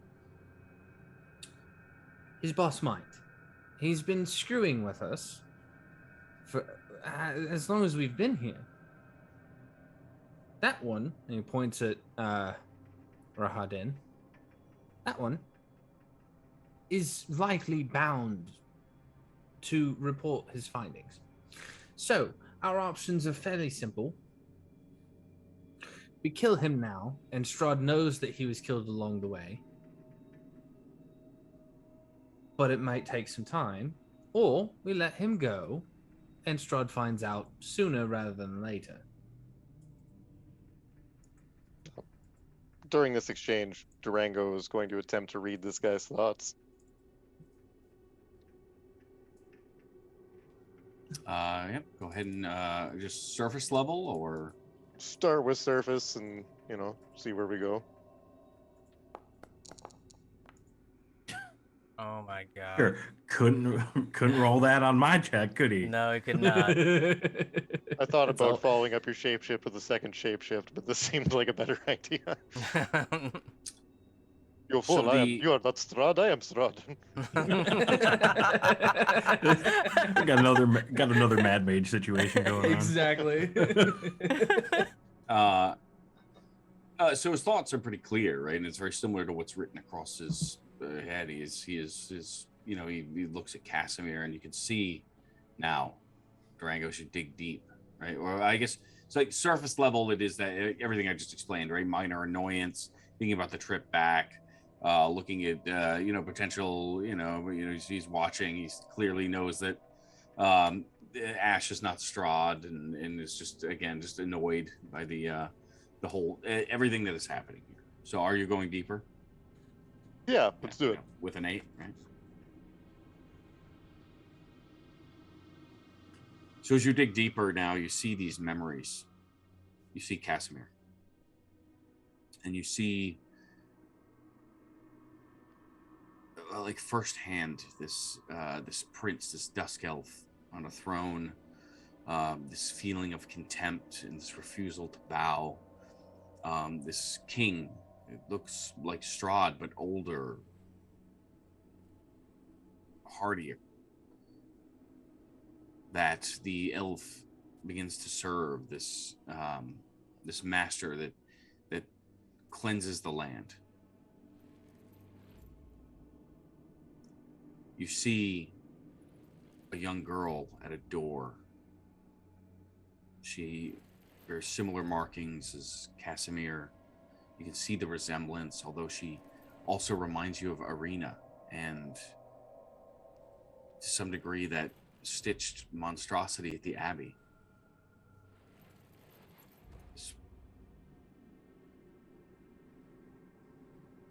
You see her fall, and you see now as this figure before you serves as executioner in the myriads of female dusk elves that are put to death at his hands at the command of Strahd. And you almost instinctually turn to Casimir, who's just boiling with rage.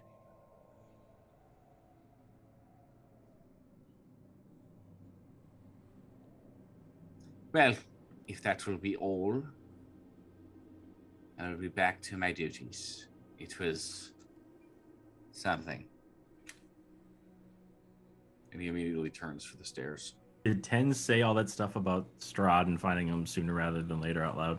Yes, but the other part of this is that I'm going to ask the DM something. Mm-hmm. Am I going to be able to recall the stuff from the tome well enough? Make a history check. Like later, without having Yeah, to with advantage. Sure.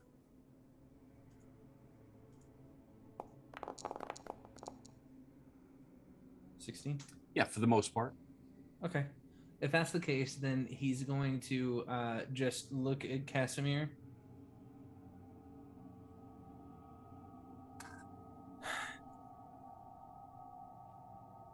I don't like killing.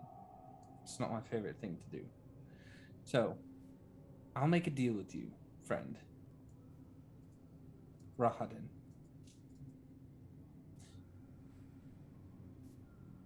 He's going to pull out the tome and just kind of hold it in the air for a second for him to look at. His eyes narrow as he sees it. His head tilts a bit. You aware of what this is?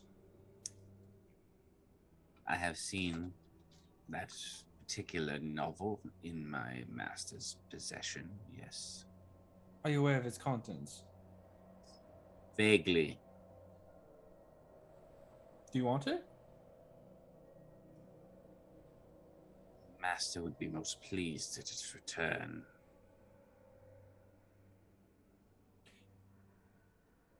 He looks at the rest of the party for a second and just kind of like glances about. Ash looks like he's about 2 seconds away from stabbing this guy through the back of the neck. Yeah, that's about where Cole's at. Instead of killing him, we could give him this. He could report good findings and ignore the others that are less giving. Seems a fair trade to me. How long does detect thoughts last? I want to say it's a minute. Oh, It's either a minute or 10. Let me do a quick it's It's gonna Google be a here. big difference. I think it's 10 minutes. Because I don't think I don't trust this guy for a single second. He slaughtered every woman in his own species. I mean, I don't know that, but. Concentration up to a minute. Oh. So if this is within that minute of conversation, Durango would be trying to figure out if this guy's being genuine or not. I mean, I'm I'm gonna reading say him. that, I'm yeah. reading him as much as I can, body language and everything. Make an insight check.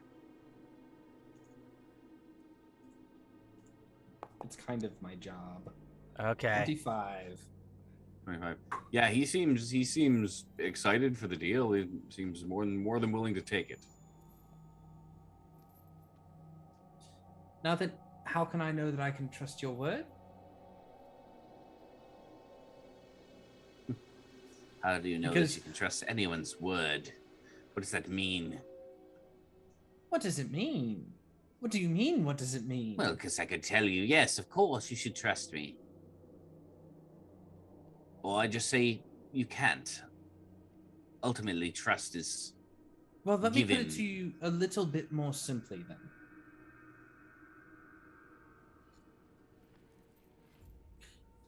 I can give you this book, or we can kill you now. Can we do that one, please? And I kind juke the spear at him. He just sort of smirks.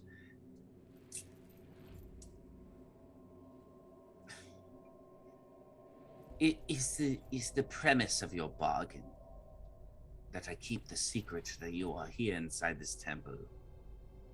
Yes? Of course, I'm glad you're so intelligent. Yes, excellent. Well, if you'd like to know how you can trust me, you're operating under the delusion that my master doesn't already know that you are here and exactly what it is that you seek.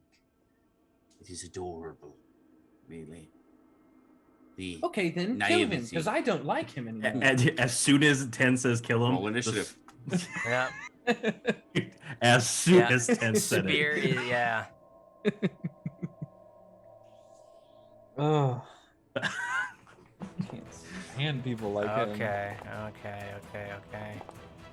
Very average. Oh, come on, Ash. I rolled a 2 What last an- initiative, man. What an ash. Alright, Tensveta. I mean, Sun Sword's out. I'm gonna murder this guy, and I have a friend within 5 feet, so I'm gonna slap him with the Sun Sword. Okay.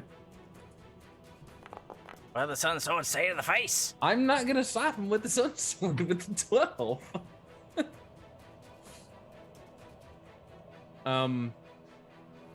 But I will stay there, and I will bonus action use the help to give Ash advantage on the next attack against this guy. And that's my turn. How do I end my turn? There you go. Alright, Durango. Anyone want to guess what Durango's gonna do? He's gonna blast. He's gonna blast. Yeah. That is a Oh god. Holy It's an hell. 11. For it's us an right 11 now. to hit. No. So the both of you now, with surprising speed, this Dusk Elf draws a scimitar, deflects the Sunblade just in a swing, like almost as if he didn't even care that the attack was coming. And as the blast gets fired, right, he just very quickly swings it away and again cuts it down and almost deflects it out of range. This is the first blast. Go ahead and make your next attack. 16 to hit. Yeah, the second one, same thing. Just easily deflects it with this scimitar. Durango is going to, with heroic vigor, hide behind this wall. Good. Oh, I can't move. It's not my turn. Oh, because I'm sorry, I went too fast. You got excited. It's okay. What the fuck is this? And I don't like it. I don't like the fact that you put a goddamn circle on the board, JD. This is bullshit. Well, the circle's there because I need both you and Ash to make wisdom saving throws. Oh, good. It's not my worst. Not my worst. Is it a charm effect? It is not. Dang it. Oh, that really wanted to be an 18. 14. It really did. 14 and a And 7. 7. Suddenly, now his form almost shimmers for a moment. As you can watch as his voice raises and rises, almost like sing-songy. It's almost similar to Durango's, right? When it starts to echo and he gets that really throaty. But, you know, you can see this, his mouth isn't moving now as the sound echoes through your head, which turns into screaming. Painful, deadly screams. The agony of thousands of people who have died at the hands of Rahadin, the Chamberlain of Strahd von Zarevich. And suddenly that pressure, that weight, just begins to assault your psyche as you can just hear the screaming tear through your minds. You each take 15 points of psychic damage. We're okay. We're okay. And now he gets to take his turn. Oh boy.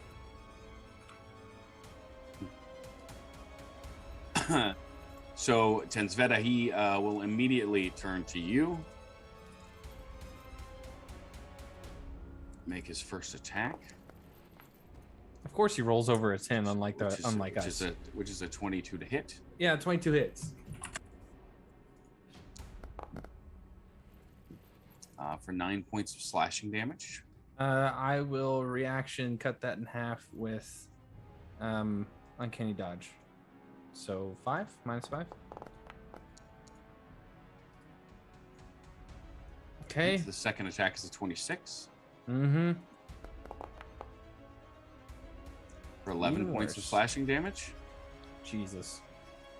In a blinding flurry, all right, you watch this Rahadin just retorts your attack, and as that scream is assailing your mind, your vision is blurring as the sword it cuts through you. It's everything you can to just parry the attacks, but you can feel the drain of the fights ahead just weakening, or the previous battles just weakening you as you go.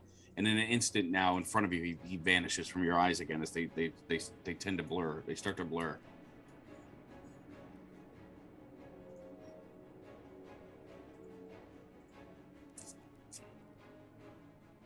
And it will be. And he appears on the stairs and just begins to walk up them.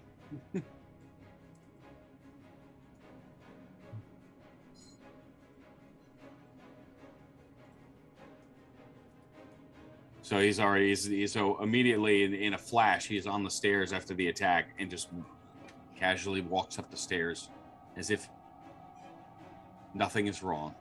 So we don't even get the attack of opportunity. I hate this guy already. Nope, he misty stepped. Oh, can I reaction counterspell that from Casimir?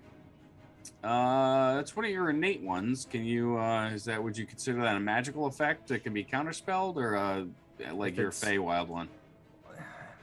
If it's an innate one, no, he can't counterspell it. Great. Okay, so with that, it's Cole's turn. Cole, you watch as he just vanishes. Hate this guy. And then you can make a perception check if you want to see where he went. Yeah. Okay, make a perception check. I have no fucking idea. Yeah, he just in a flash. I mean, you watched a very skilled fighter just not only defend himself against 2 attacks, but then immediately press 10s quickly and then vanish.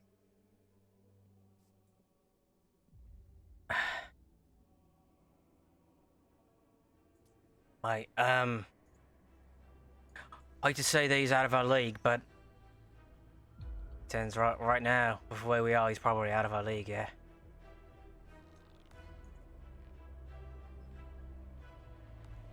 No answer from Tens. Yeah, Cole's gonna put spear down.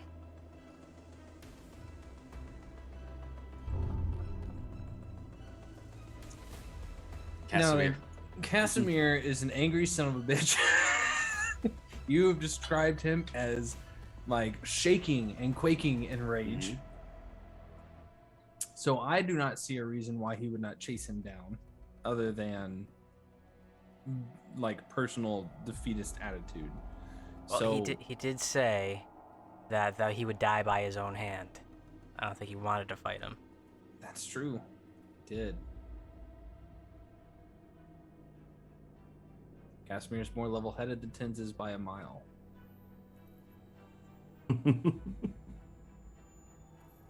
It's fun for me to watch Chuck try to do these calculations in his head.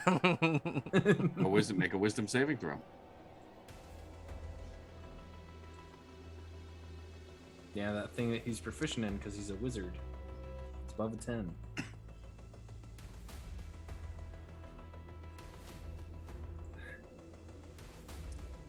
I'll let you roleplay him then, because he's not going to chase him. Tensveta, it is better not. We are not in a good position here, and we do not know if that other thing is still out there. Better to fall back, garner our strength. We can do nothing about Rahadin right at this moment. We will get him eventually.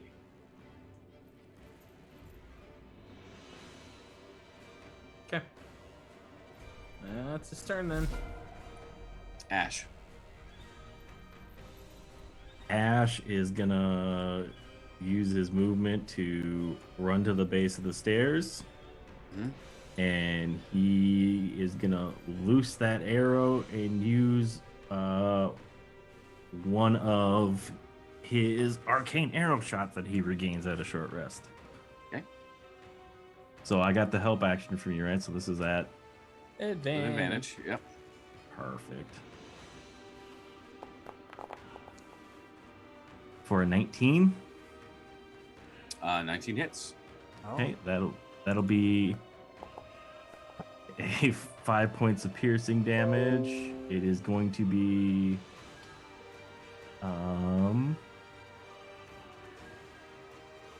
needs to make a successful charisma save, DC 12. Doing Or- something weird. Or be banished. Wow. Banishing arrow. At the end of its next turn, the target reappears in the space it vacated or in the nearest unoccupied space if the space is occupied. Okay. It Does also that takes arrow- 2d6 force damage, sorry. So as the arrow hits, you see as he looks down, sort of upset, like shocked that it's pierced him, and then as he goes to pull it out, he just vanishes. If you want your chance, now's the time.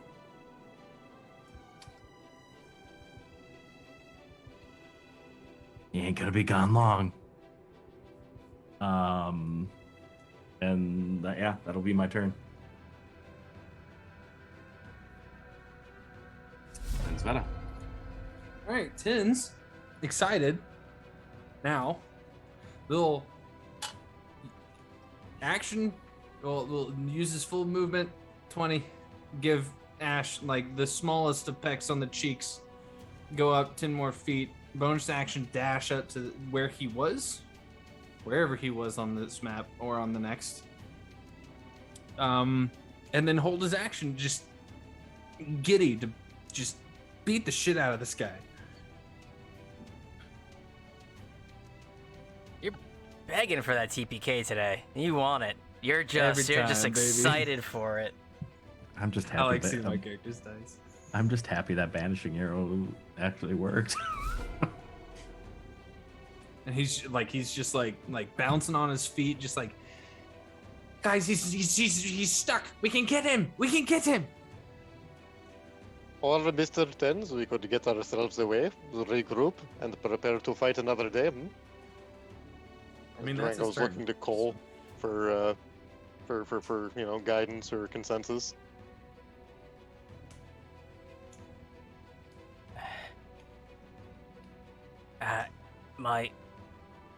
You know me, I'm the one that wants to rush in head first and take everything on with muscle, but, we ain't in no shape. Warrior knows when to fight another day. This is one of them. Ah. So it is settled, and Durango just calmly strolls over to stand beside Cole to watch what the other two are going to do.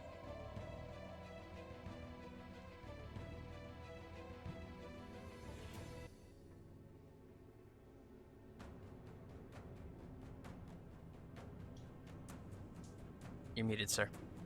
Yeah. So at the end of the so suddenly, Tens, Ash, he reappears, just right where he left off.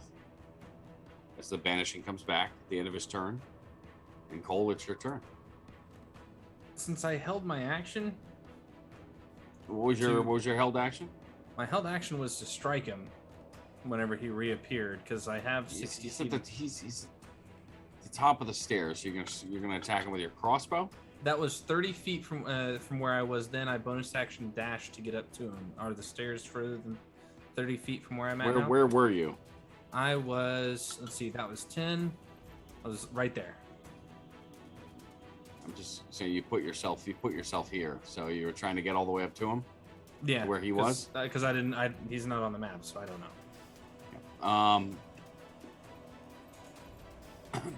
Yeah, so let's. Yeah, I'll give it to you. Go for it. You mind if I swap it in the middle of it? Just hit him in the chest with the book? You're just gonna throw the book at him? Yeah, literally. Okay. just slap it into his chest. Okay. Yeah, no attack needed. You just. Be glad my friends are here. Be glad your friends are smarter than you. Ash is just gonna follow up with an arrow just for shits and grins.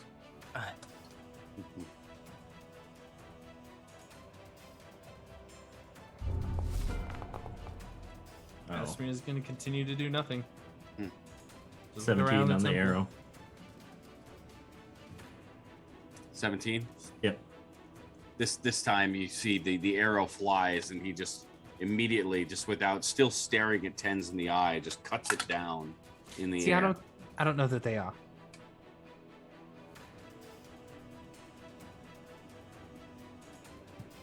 Is that it? Just the one attack? Yeah, it was just gonna be a parting shot for him being an asshole.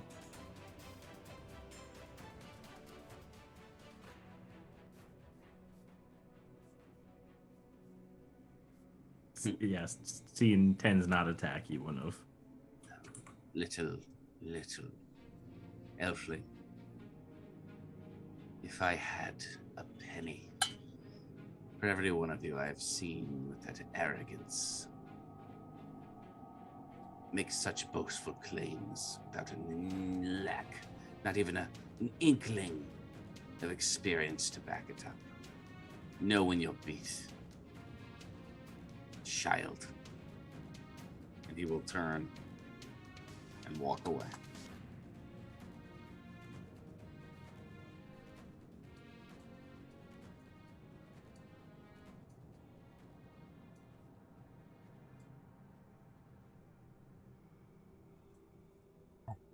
Well, you done trying to play me?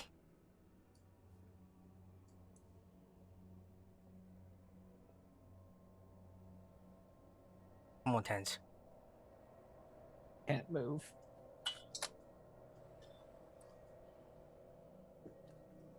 Oh, so sorry. I never know when I can end combat officially with you guys. Tins, now that he's gotten closer, looks like absolute hot garbage. As the only thing keeping him alive once again is that aid. That has been the most beneficial aid I've ever that's ever been cast. He is standing at 3 hit points out of what's left, including aid. So he's like, he comes over, and as he kind of gets near, he just stops for a second. And where are we going? We're going back to the room. We're getting some sleep. I want to sleep. Should we check on the guy that we thought that was originally?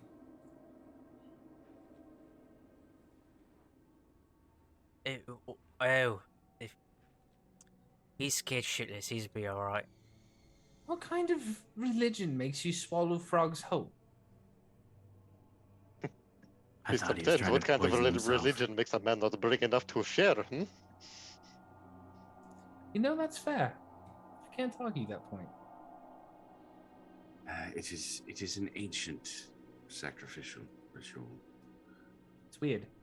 Rahadin was old when Strahd was just a boy. He served his father. Oh, so he's old. Yes. No wonder he's so arrogant.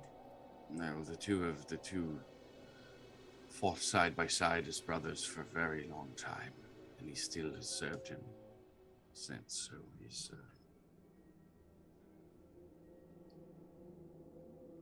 it's a shame, as I would call him one of us. This is all well and good, but we still don't know, especially on this floor, if we're secure. And Tens, no offense, you look like you're being held up by just bare sinews. I look like I've been punched in the gut by you, eh? Oh yeah, a little bit. I like when you look that way. But seriously, you look like you're gonna fall right in the middle of the floor, so maybe we should get you sitting down here. Probably. I hate to say it. I think we just need to lock ourselves in that room for the day. Oh, that's so boring, though. But Yeah, it but- is. I agree. And I just gave away my only reading material. Mr. Tens, I shall regale you with tales of the heroic adventures of the great Durango Fortescue and I think this I've heard brave them circle of all. Mavvin. Give me something new. Can we make a new one tonight? Why, my friend, we have not begun to but dip into the well of heroism. That is, the pair, the great Durango Fortescue and brave circle of Mavvin. I don't believe you. Rango, he's calling our bluff, mate. Why, circle? How do we handle such doubters? You probably beat them up. Well, yeah, you're right. But not this time. Oh, This time Fair instead enough. you get the tales of the great Circle Mavvin and great Durango Fortescue from the mouths, the very mouths of the heroes. This is That's a rare where I've treat. gotten them all from. I did not know who you were until I met you at that campfire. What are you talking about? This is it. This is all I've ever known about either of you. He's lying. I'm not lying. He's lying. He's embarrassed. You know what it is? You know what it is, Rango? When you meet celebrities, sometimes, you get a little funny. Do not be embarrassed, Mr. Tens. This is the reaction we are most accustomed to. Is there another room we can sleep in if I have to deal with another one of these sound, like another of the same story? No, to be fair, I have also never heard of you. Thank you. I am glad I'm not entirely insane and alone in this. But news travels a bit weird in Barovia from the outside. You are no longer helping me. Hmm. Oh, he's from the Feywild, isn't it? Of course he ain't heard. He ain't even from the same plane. Well, let us tell you, sir. And, No, and he's just gonna walk out down the hallway and into one of the other rooms. It is going on without you. He'll go into the room with the dust bottles and like close the door and put a ladder down in front of it. Make a perception check. Oh no! Why would you say that to me? You walked off by yourself, man. It's a short distance with a 16. Yeah, the room still appears to be empty. You're not gonna I get don't like me. that language. He's just going to very happily just sift through the bottles by himself. Eventually get bored and start breaking them against the wall after, if he's not interrupted in the middle of sifting through the bottles. And Casimir watches and just sort of looks down the hallway and looks at all of you and just shakes his head and starts laughing to himself. Well, I will give you this. You are all absolutely fearless. I can't tell if you're just completely insane, incredibly stupid, or the bravest people I've ever met in my entire life. A little column A, a little column B, a little column C. Mm. The look on Durango's face leaves no doubt as to which of those truths he believes.